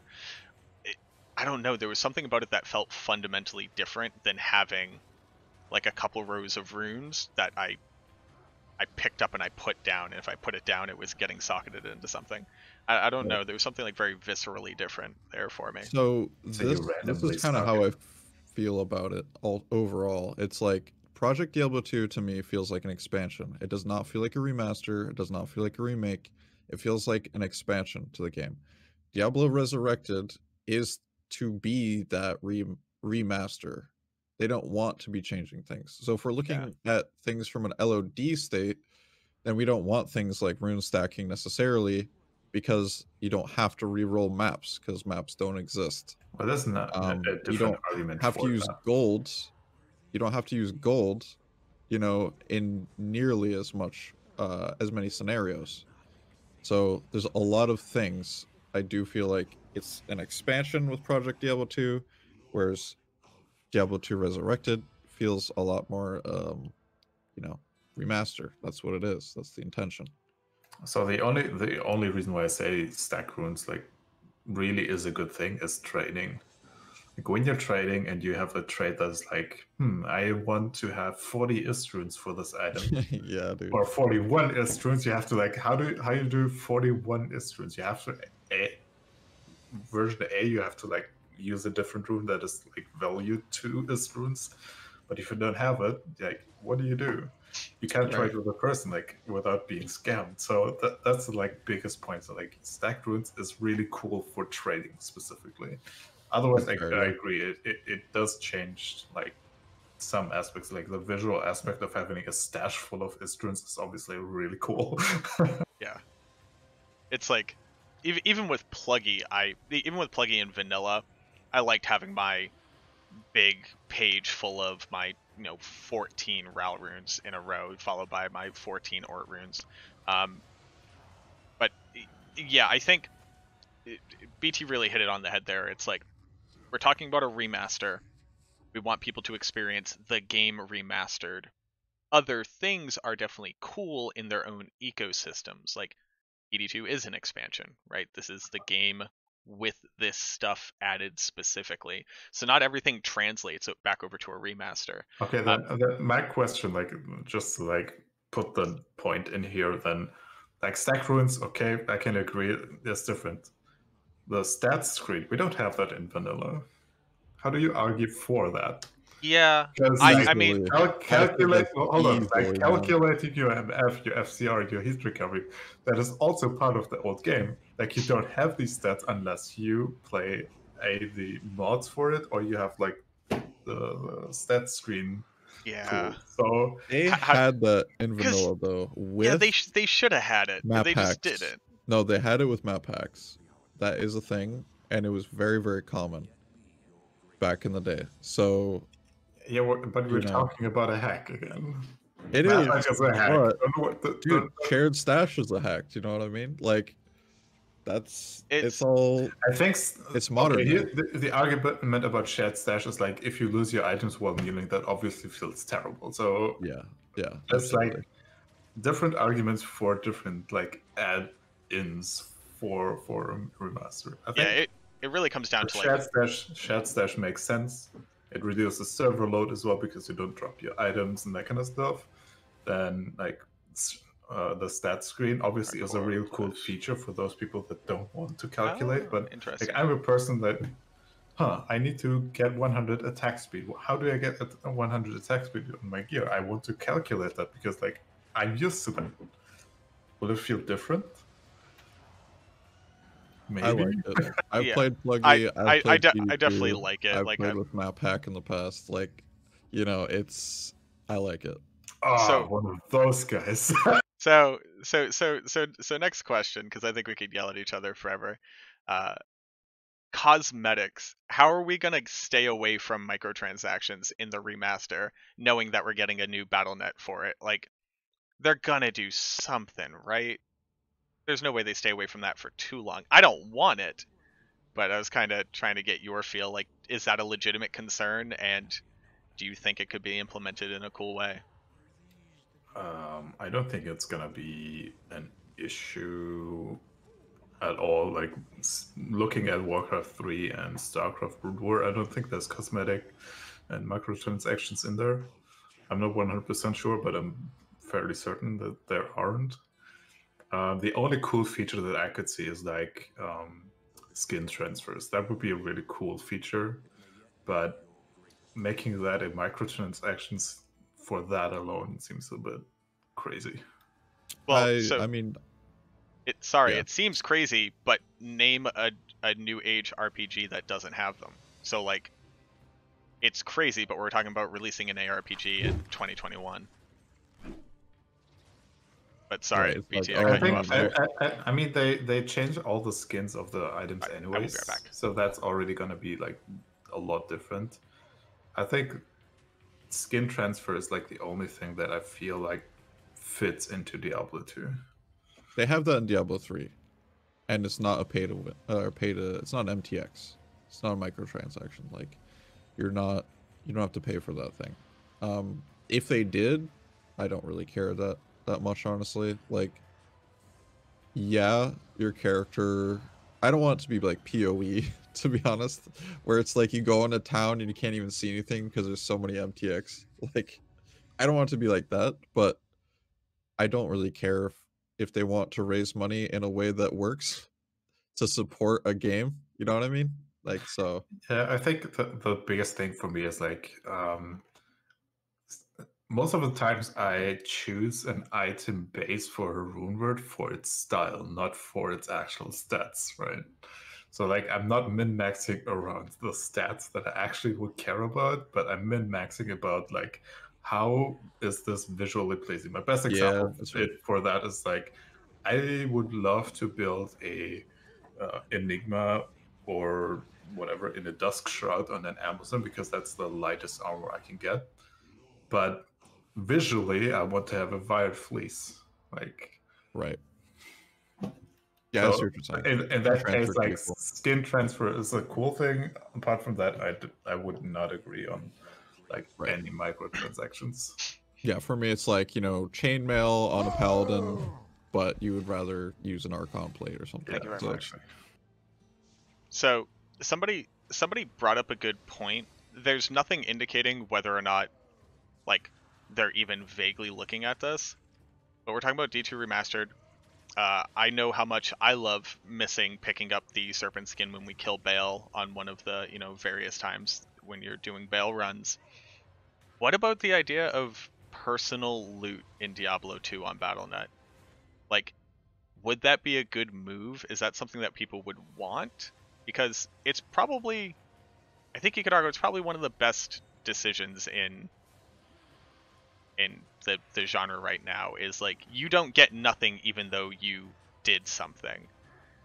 But that's part of D2. Like that's my D2 experience. I think it's good if it's an opt-in for the game that you join in. Like say like there's a password to the game. Say there's another section. This game specifically is, shared loot or individual loot. If there's some option like that, then I can see it implemented. But across the board, absolutely no. Like you need that. The part of D2 is like, stealing from your friends. Yeah. And clicking faster than your friend and pissing them off. And getting griefed and having better internet. Exactly. And having teleported to the right spot to pick up that bourbon in chaos. It's like, that's so intrinsic to the experience to me. I don't like to be the kind of like close the door behind me kind of person, or you gotta suffer because I did. But I can't imagine playing D2 and it's like, oh, I always get a full suite of drops from here. It will also, chat made a good point. It would also kill the in-game economy, just multiplying every drop by 8 every time you do it in a run.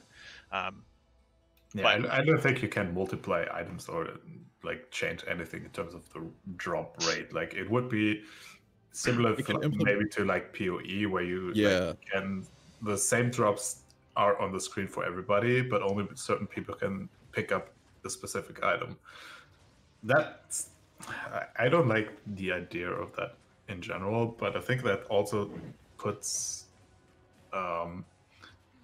it puts a community into like the splits situation. Like some people would want that because they hate like picket players, and some people just like, I want to see the item on the ground for 5 minutes before I pick it up. It's like, look, we were all in the 99 grind with you, Teo. I can pretty much assume your answer right off the bat. You are the fastest picker I've ever seen.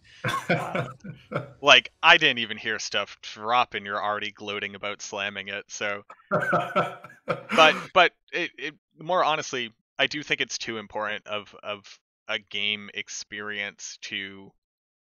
It makes you tough. It makes you fast. It makes you click hard. It makes you, everybody stops attacking Diablo about 3 seconds before he dies for some reason. I think it's so important to the experience. I wouldn't want them to change something like that.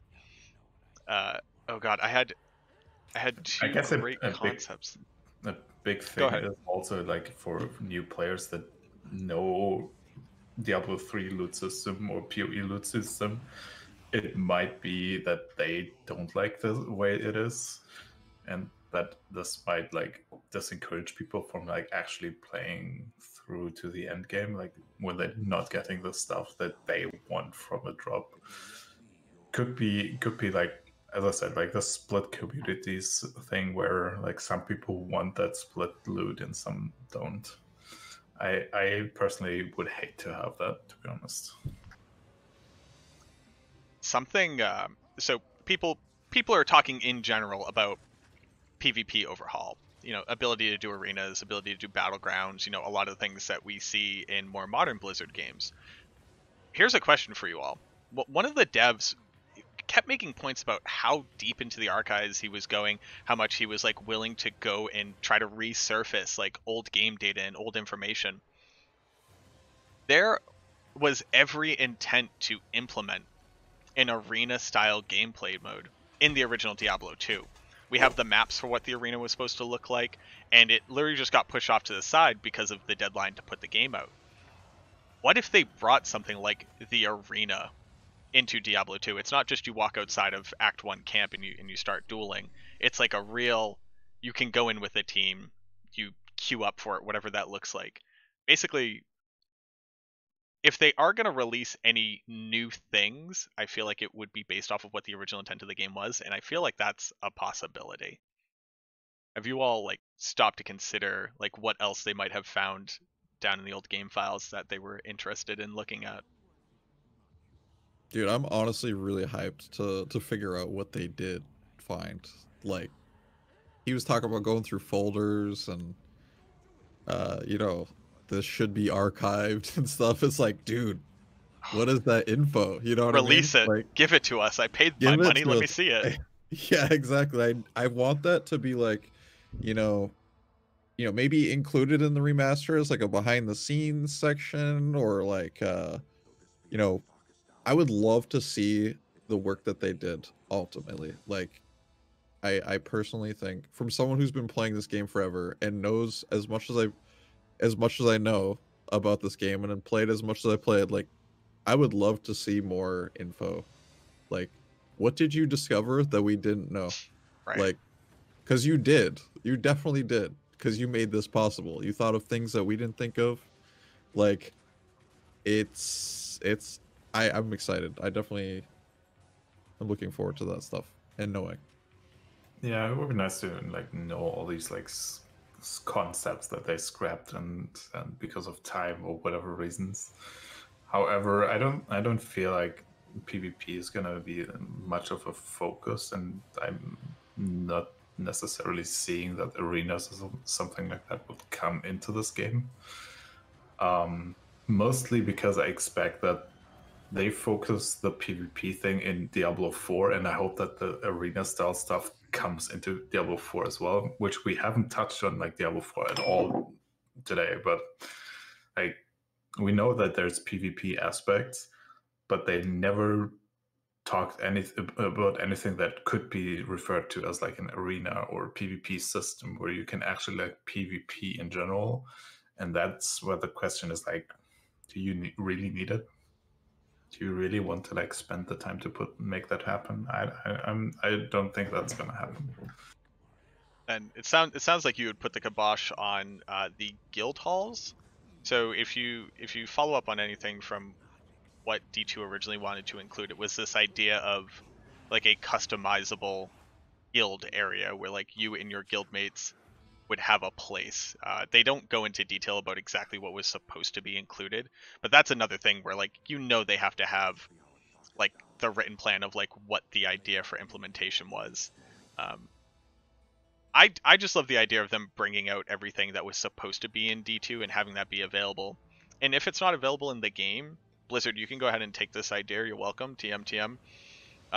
Whatever the physical copy battle chest master exclusive version of this game, give us give us an art book. Give us a book full of like all the original like artwork in the 3D models and what the expectations were. Like I would pay to have all of those files printed out in PDF and just throw it into a fake leather book that says D2 and has Diablo's face on it. Like I'd pay $50 for that, honestly.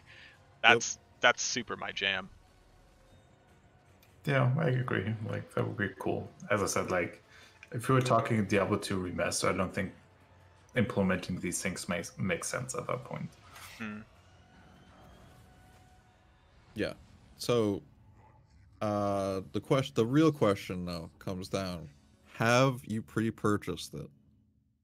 I haven't pre-purchased it yet. I opted into the alpha tech test, whatever. That's just cheating. I couldn't even get on that website. It's like just I got in like as soon as I saw the link. I was like, "Oh, okay." Click. Yep.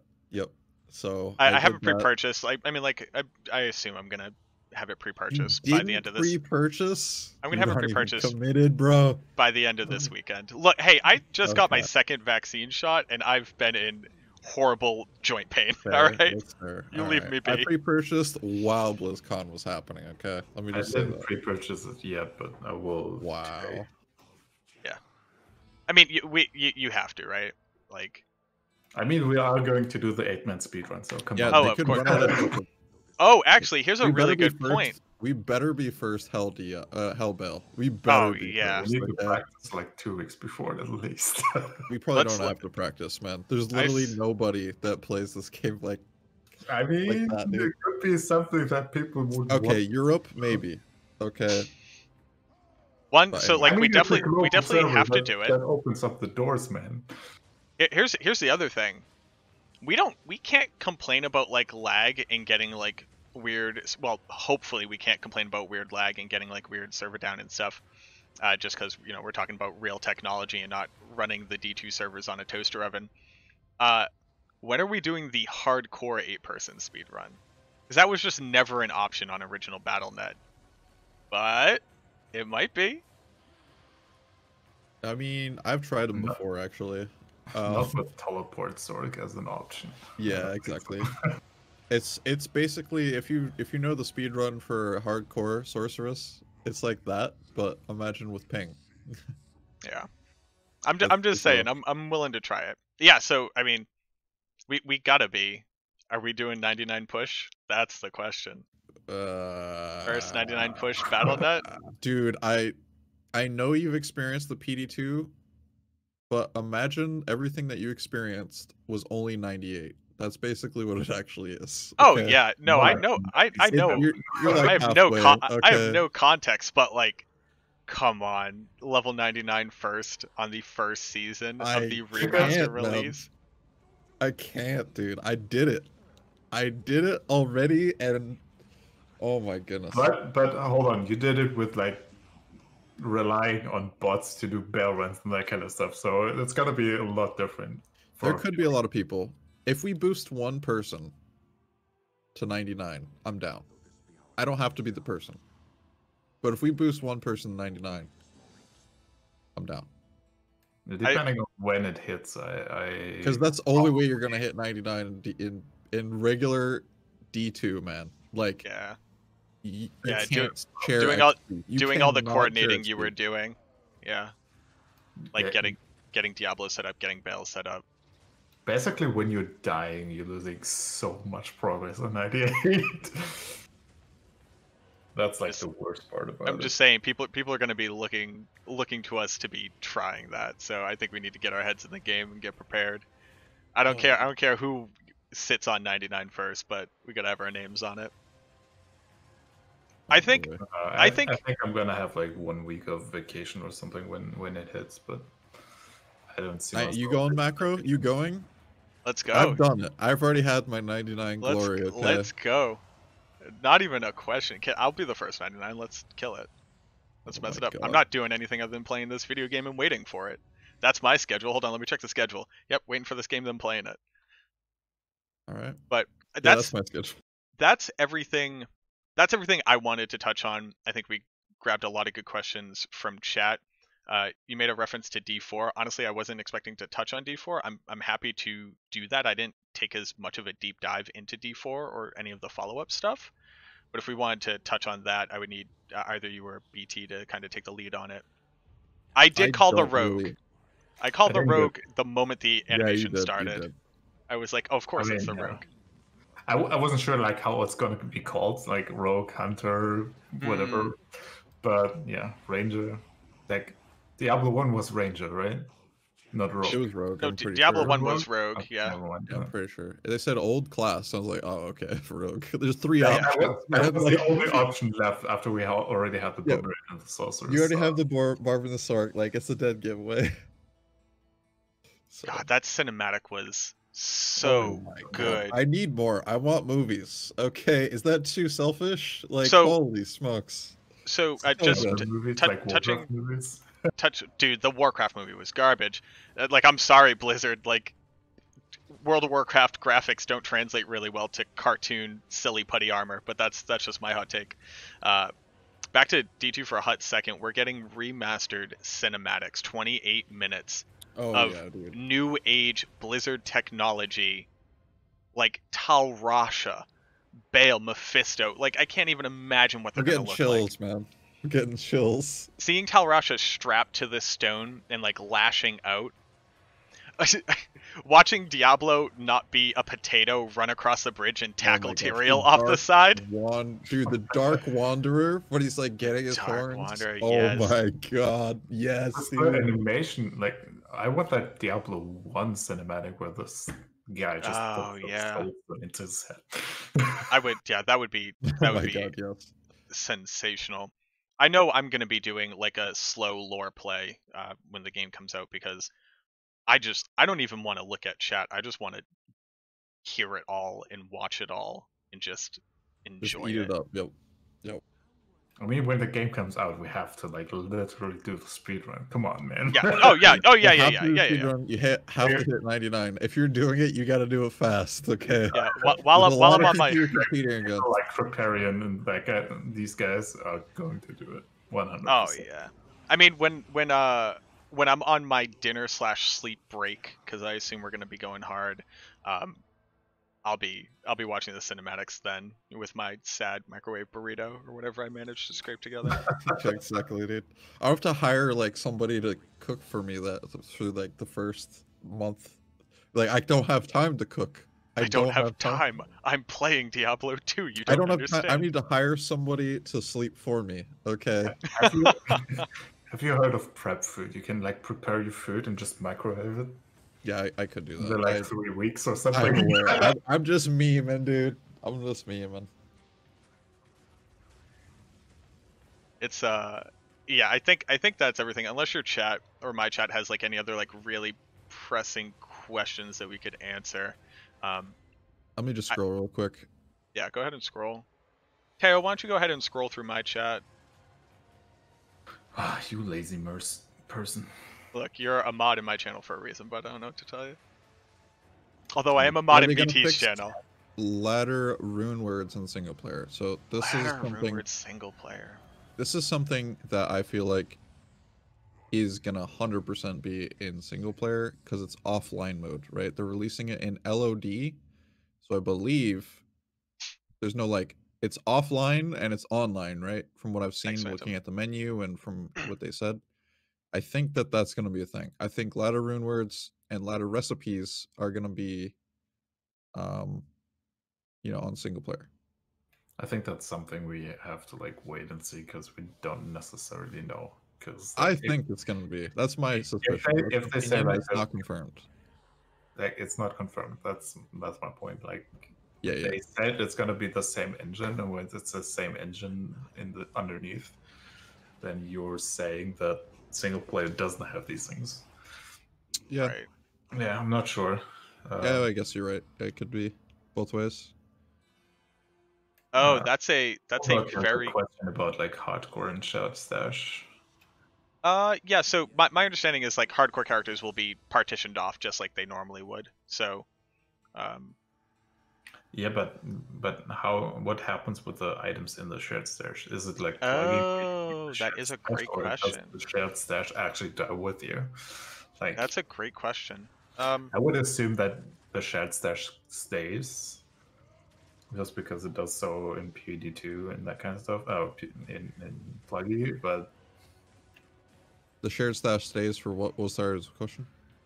So for hardcore characters, when you die, what happens with the shared Oh yeah. stash?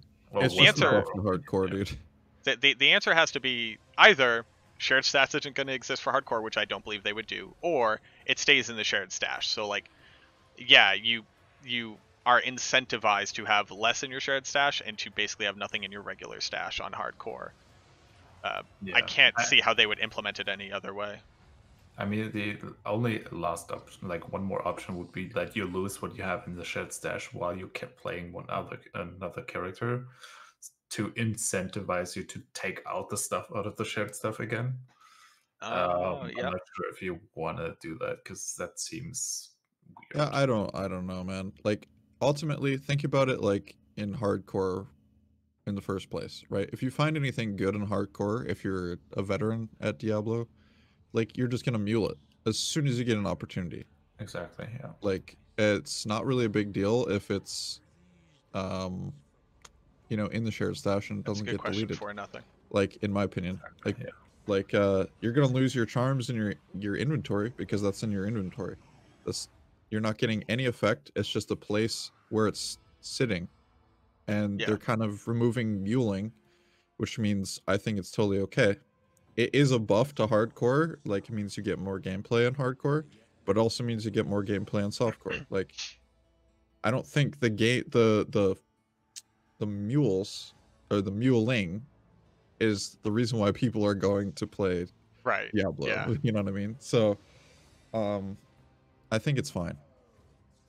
Somebody brought up a really good point, which is declone, right? How are they going to implement declone if the idea is that there aren't people mass duping SOJs, right? And then Ubers, my expectation is that both of them would be in there, and declone might be an event as opposed to a triggered event. But that is a really good question. Like, if we're not having people mass duping SOJs, how are we getting declone? It's kind of the same way like as before. I feel like because they fixed that stuff in like the most recent patch, whatever that was, 1.14D. But like um, there's some like server side patch, whatever. They made it so that you can't sell non-ladder SOJs onto the ladder, and make that count. So I think that whole system is going to probably remain the same way, where it's like the community gets together, and in the way that worked on vanilla, it was the JSP community gets together and says this date and this time we're gonna sell SOJs. Who's in? You know what I mean? Like Yeah. I think I guess that's the it's way it's gonna gonna be. be. It's gonna be harder. You're not gonna get week one Annies.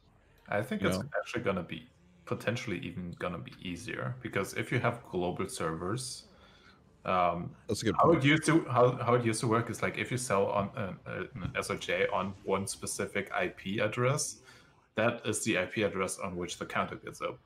But there were hundreds of servers, Yeah. so you had Yep. hundreds of IP addresses. If that Eclone if hunting, that man.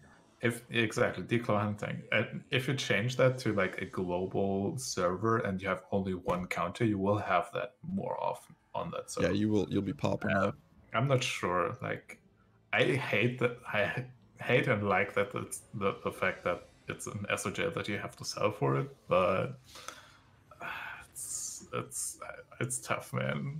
The question Yeah, is dude. like, if there's like 100,000 people on the server right now opening games and killing declone, then you have like this massive Oh, game dude. like 2 times the season and everybody's set. Like, Yeah, imagine the price of Annie. Like it's gonna be Yeah. free. It's gonna be free. it's either Unless gonna it's be super perfect. expensive because nobody wants to sell their SOJs, or it's gonna be free. Yeah. Depending on how they do it, and then, you know, we'll see. We'll see. God, I'm so excited. Yeah, dude, me too. Ah, It's it's gonna be just good. The more like I, you know, am capturing what's actually happening, and like you can't possibly, when they announced it, you can't possibly be ready. Like no matter what, like all the rumors, even like you can't possibly be ready. Like as time goes on, I'm just more hyped. I'm like, this is actually happening. Like we have Yeah. this, and it's official. It's not just a rumor. Like Blizzard went and announced it. Okay, that's legit. Not a dream. And yeah, I'm hyped, man. Yeah, that is like the weirdest part. It's like, okay, now we're gonna have a date. Although we don't have an exact date yet, right? No. But like we're gonna have a date, and then I'm gonna install this game, and then I'm gonna play it, and we can just like finally have it. We can just finally know exactly what the outcome was. Dude, I'm positive this assassin is swap casting in this. Oh my god, dude, he's still on about it. I want you all to see it. I don't see what you mean. Like I know what you're trying to say, but I don't see it. So if you go to like the 39 seconds when they show her for like a hot second in down there, so she is clearly auto attacking with no Katar or fist weapon, and Yeah, the but 3 she's or just 4, attacking, but she casted the wave of fire before, so it's totally fine. but the skeletons in front of her are being put into hit recovery Yeah, in a because of wave of semicircle fire. around her. Yeah, that's because of wave of fire. I mean, what is she auto attacking with Send her me the fist? clip, dude. Send me the clip. I need this now. Right, well, okay. But yeah, anyway, Actually, is that pretty much like everything we wanted to talk about there? Like I Yeah, did want I to think mention, so. I guess, a couple things that I mentioned from like my video last night with Diablo 4. Yeah, go crazy. Yeah, like I'm excited for Diablo 4. I think it looks really good so far. I know some people are like, but like I really do like it. And I'm very excited to play the rogue as well. Probably my first class, like Teo was mentioning. Oh yeah, And yeah, without question. yeah, so that's really sick. And I I'm kind of concerned, but I'm hopeful and all this stuff. Kind of the same feelings about, D2 remastered before the questions are answered. Um, like how is this MMO gonna translate into Diablo 4? Is it gonna feel like a Diablo game? Are you gonna be boss farming like you can in these games? Like there's a lot of questions, and I'm like, it's really important to me that Diablo 4 hits the ARPG genre and not just like an adventure game. Yeah, there's like And that's still something I'm a so little bit scared about.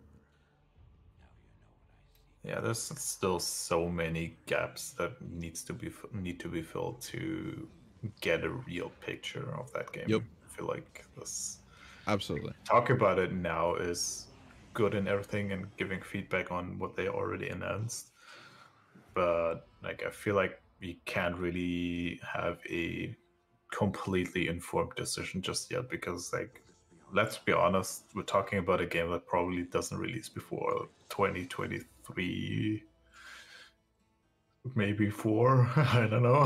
Yeah. It's still in the works for sure. And like anything I say about it now, like it's gonna be a different game. You can't hold us The accountable. one, You can't quote yeah, us. absolutely. Yep. But But it's just like these are concerns. That's all I gotta say. Like, I would love out of D4. So just because like we recently played D3, that's really my first experience with it. I'll let you know. I walking into a game and then immediately being max level, which isn't actually max level, and then immediately being 50 levels higher than that, and then completing one quest and being another 50 levels higher than that, and just allocating points while vaguely running forward, wasn't a very fulfilling experience. And I would like to see D4 move farther away from that. Like, I know we're getting rushed by super powerful people. I understand that I like seasons. I think seasons are a really good idea. The fact that they're always changing what the meta is really cool. But I've I felt like I was doing continuous dailies that didn't matter, and then picking up stuff that also didn't matter, and then throwing it in the garbage. And I'd like to see a shift not necessarily full 180, but a shift slightly away from that. In my very small experience with D3, just from playing it Yeah. at release and then playing with you all. I will make a disclaimer, like Simpro's saying, he did play Crusader for the first time. He did play Crusader as his first character, so there's some Yes. context to that. Yes, I died a lot. Now, I wasn't so mad about dying a lot. It was how ephemeral, how like non-consequential everything felt. Not just like my damage output or like my my ability to impact the gameplay, but like picking up 15 legendary items and then going, all of these are crap, I guess I'll salvage them. Like that's not my ideal from the genre, and I feel like they tried it with D3. They looked at it. They said, "This is what we're doing." Obviously, people think it's successful. People like the game. They love the game. It has a huge base still. But I would like to see some backtracking on at least like the impact of picking up a thing and looking at it at the very least. Like, I don't know. Like I don't know if you guys tried Diablo Immortal in their technical alpha. I did, and they went back from, like, judging from what they did in Diablo Immortal, they went back hard on drop rates. It's basically Diablo Immortal felt like, as I said in the discussion as well, with Bloodshed. I don't know if you guys saw that one, but Yeah. It literally feels like the original Diablo 3 launch drop rates. Oh man, that's crazy. But you get excited when you find an item. It's like, huh, frozen orb is not a thing in this game, and then you find this item. As you mentioned, like I literally found that item. Like what? Yeah. So yeah, I can like maybe Diablo Immortal is like an indication where they want to go to. I hope that it is. Maybe not quite as extreme. Like I can see like a middle ground between the two, but yeah. Yeah, I can absolutely see what you're saying. And I don't think still Prime comes is the down to, answer to like the rare thing, the rare scenario either. Yeah, it just comes down to like boss farming. Is that a thing? And Diablo Immortal didn't really feel like it's a big thing. So is it a big thing in Diablo 4? That changes like how the drop rate should be, I feel like. Right. I like the idea of being able to farm for a specific thing if I want to go and do it and put the hours in, like Mephisto runs, or in PoE with like humility cards, in Blood Aqueducts, like all these different things where it's like there's an option. You don't have to. It can drop elsewhere, but like there's a higher chance to farm a specific area. And having that option is cool. I like that. I don't know if I really want like divination cards in the game though. Like, yeah, I see what you're saying. But what I'm saying is like farming a specific thing, in a specific area. That's what I'm trying to get down. Yeah, that's just they so quintessential. In Diablo 4, that there will be certain areas, and there'll be certain item types that'll drop. So I think that they are along that theme on some level, like that said. I think they were not really going.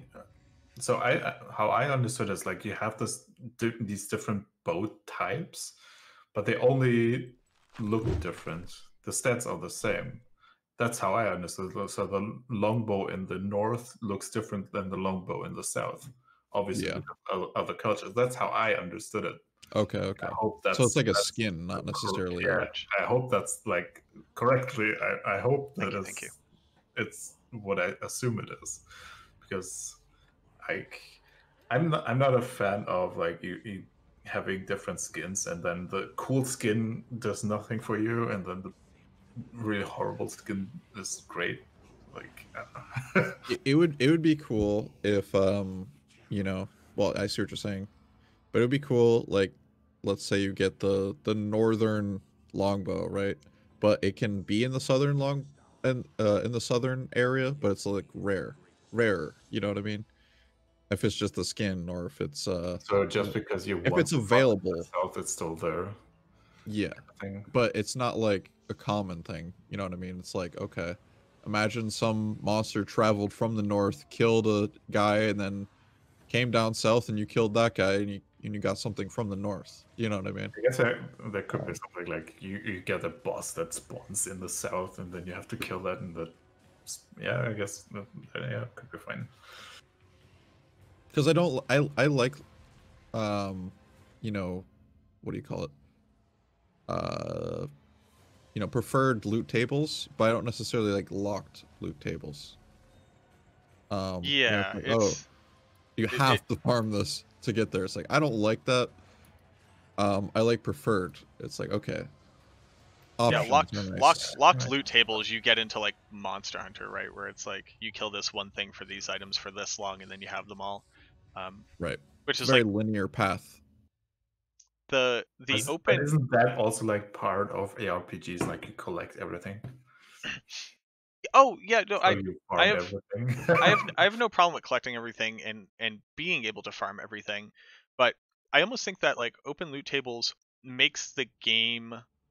I don't think people necessarily think about this, but it makes the game feel more like a single universe that you're playing inside of. Like, yeah, Mephisto in his dealings managed to pick up this unique or set item. Like, he stripped this off of the last person who tried to come in here and do something. Like, if this boss can drop something and that boss can drop something, there's a connected story there. And if it's like this person always drops this set of loot, I understand that mechanically. Like I understand how that would be partitioned out, but it closes off each area. Each area is now its own little singular instance experience. You're only going to have that there. And if you just don't like doing that, you're kind of screwed. Like I don't like farming that, but I guess I have to. Stinks. Like that leaves a bad feel in my mouth. That's like probably his style of like thinking, like how do I want to play or approach a game? Do I feel more immersed if I have to play this certain area to find the item that is like specific to that area? I don't know. I can see both arguments being like super valid because like I would probably do both depending on like, do I really care about my style? If not, then I farm wherever I want, and the same bow type is going to be the same strength, and I don't care about the style. Or I go farm that style. I want that style, and then I play with that style in all the other regions. I can see like both arguments being valid. Yeah, it gives you options. I get that. Like or decision making, less than options. Decision making. And here's the problem with like preferred loot. If you have that, like say you find like 25 of the longbows that you didn't want, and then you find that one that is super exciting. On the other hand, if you like find 25 bows and always you have that disappointment, like, oh, it's not my bow again. You know what I mean? It's like there's a bit of negativity in that. Not my bow again should be Teo's album name. Not my bow again. I mean, yeah. I just take it as an example because like it's an easy example. It's the same thing with the like broadsword, sword, whatever scimitar thing that they showed. So. Yeah, but sorry, BT, interrupted you there. No, it's all good. I was just asking like what we're doing. Like as far as like what do you think is the next thing we should cover? Or I'm honestly kind of tapped out. Like I'm good on what we covered. Okay. Yeah, like I said, I didn't dive as deeply into D4, so like I'm excited for it, but like we're so far off that like I didn't really sink my teeth into it. I guess. Do people really still play Lost Vikings? This is less so a thing we need to talk about. I know, that's actually, you bring that up, but like, holy smokes, dude, come on. Like people. they led with that, right? Like people play this. Like they led my with. reaction was, no, they didn't, and that's everything that I have to say about that. Like I know it's a game. I know it was like. You're all about it. Chat's all about it. Sure, they are. They're trolls. Of course, they're not. Actually, it's like I'm all for bringing classic games to a place where you can get it. You know, like I wish they would do more of that with like the Nintendo Switch platform. I feel like they're missing like half the games. But like Lost Vikings, I don't know, man. I was never really that impressed with it. I'm sorry. I'm probably gonna get hate or something for that, but leading with that, it's like, yo, you get these old okay games. and you can put skins on it. Like, what was that? Like, Yeah. you could play pink Lost Vikings and red Lost Vikings. And, Somebody is excited about it. Okay. Like, yeah, I'm sorry. I'm they're harshing hyped. people's mellow. But But yeah, yeah. I I think can that's definitely say I'm the not thing that is like interested. when you do all the exciting news first and then you like end with that. Yeah, it's like, oh my god, dude, what happened? It's the same issue where like you start with Diablo Immortal like 2018. It was like wrong Okay. place, wrong time, dude. Yeah, dude. You just burned the rest of the whole event, so Yeah, not the best energy to start off with. Yeah, but I'm good. I think we've covered everything that I wanted to cover. excellent. Now I Yeah, that gotta was really figure good. out I how to really liked the session, man. condense That was this. fun, Yeah, thank you all. enjoyable. Thank you all for people don't necessarily have the context, but I basically just I hit these guys up and I was like, we got to do this, and they're like, yeah, let's make it happen right now. So I'm thank you very much for being willing to just jump in with nothing but a Google Doc and a bad Streamlabs setup. I appreciate you all. And my terrible chaos in the background. It's cool. Yep. And then swap casting assassins that are not actually swap She's casting. look at it. She's You're swap good. casting, homie. No, It she's looks not. like it. Well, No, what is she just punching him? She's like, yeah, let me get him. Yep. Yep. Punching and wake of fire damage, throwing him into hit recovery. All right. All right. And it's possible, I don't know the orientation of where hit recovery is supposed to be facing when it's procced. You know what I mean? It might be facing your character, and that might be why it looks like swap casting. Rather than facing the wake of fire trap itself. You know what I mean? Look, I'm gonna go on record right now. Swap casting confirmed. Functionality still in the game. They didn't know it was a thing because no one told them. Still in the game. Nobody bring it up. Don't tweet about it. Just leave it in there. Okay, I'm a little bit with macro there, but only because that wake of fire to the left. There's two wake of fires on the screen, and the one to the left is like, where does that come from? Yeah, the character goes that the assassin is like hitting towards the south on the skeleton, and all of a sudden on the left side, the you guys, so that skeleton specifically on the left is reacting in the same hit recovery timing as the ones in front of her that do actively look like they're getting. I'm sorry for the conspiracy, but it super looks like swap casting. Oh my! Actually, no. There's no. It's fine. The wake of fire to the left is just. Thank you, Teo. Wake up! Wake up, Teo. Targets. Okay, that's why it's looking weird. Oh my god, Teo, we had something. It was gonna be a 2v1. I was looking at it closer, and now I have it there. Oh my dude, god, I looked at that once. I was like, yeah, Macro's just he hasn't played enough Trap Assassin. That's like the class that I speedrun, man. That's the class that I was the one that actually tried speedrunning. I have a fairly good assassin time, I'll say that first and foremost. I don't remember what it is. I'm not going to go look at it. I don't need to prove myself to anybody, just God and my mother.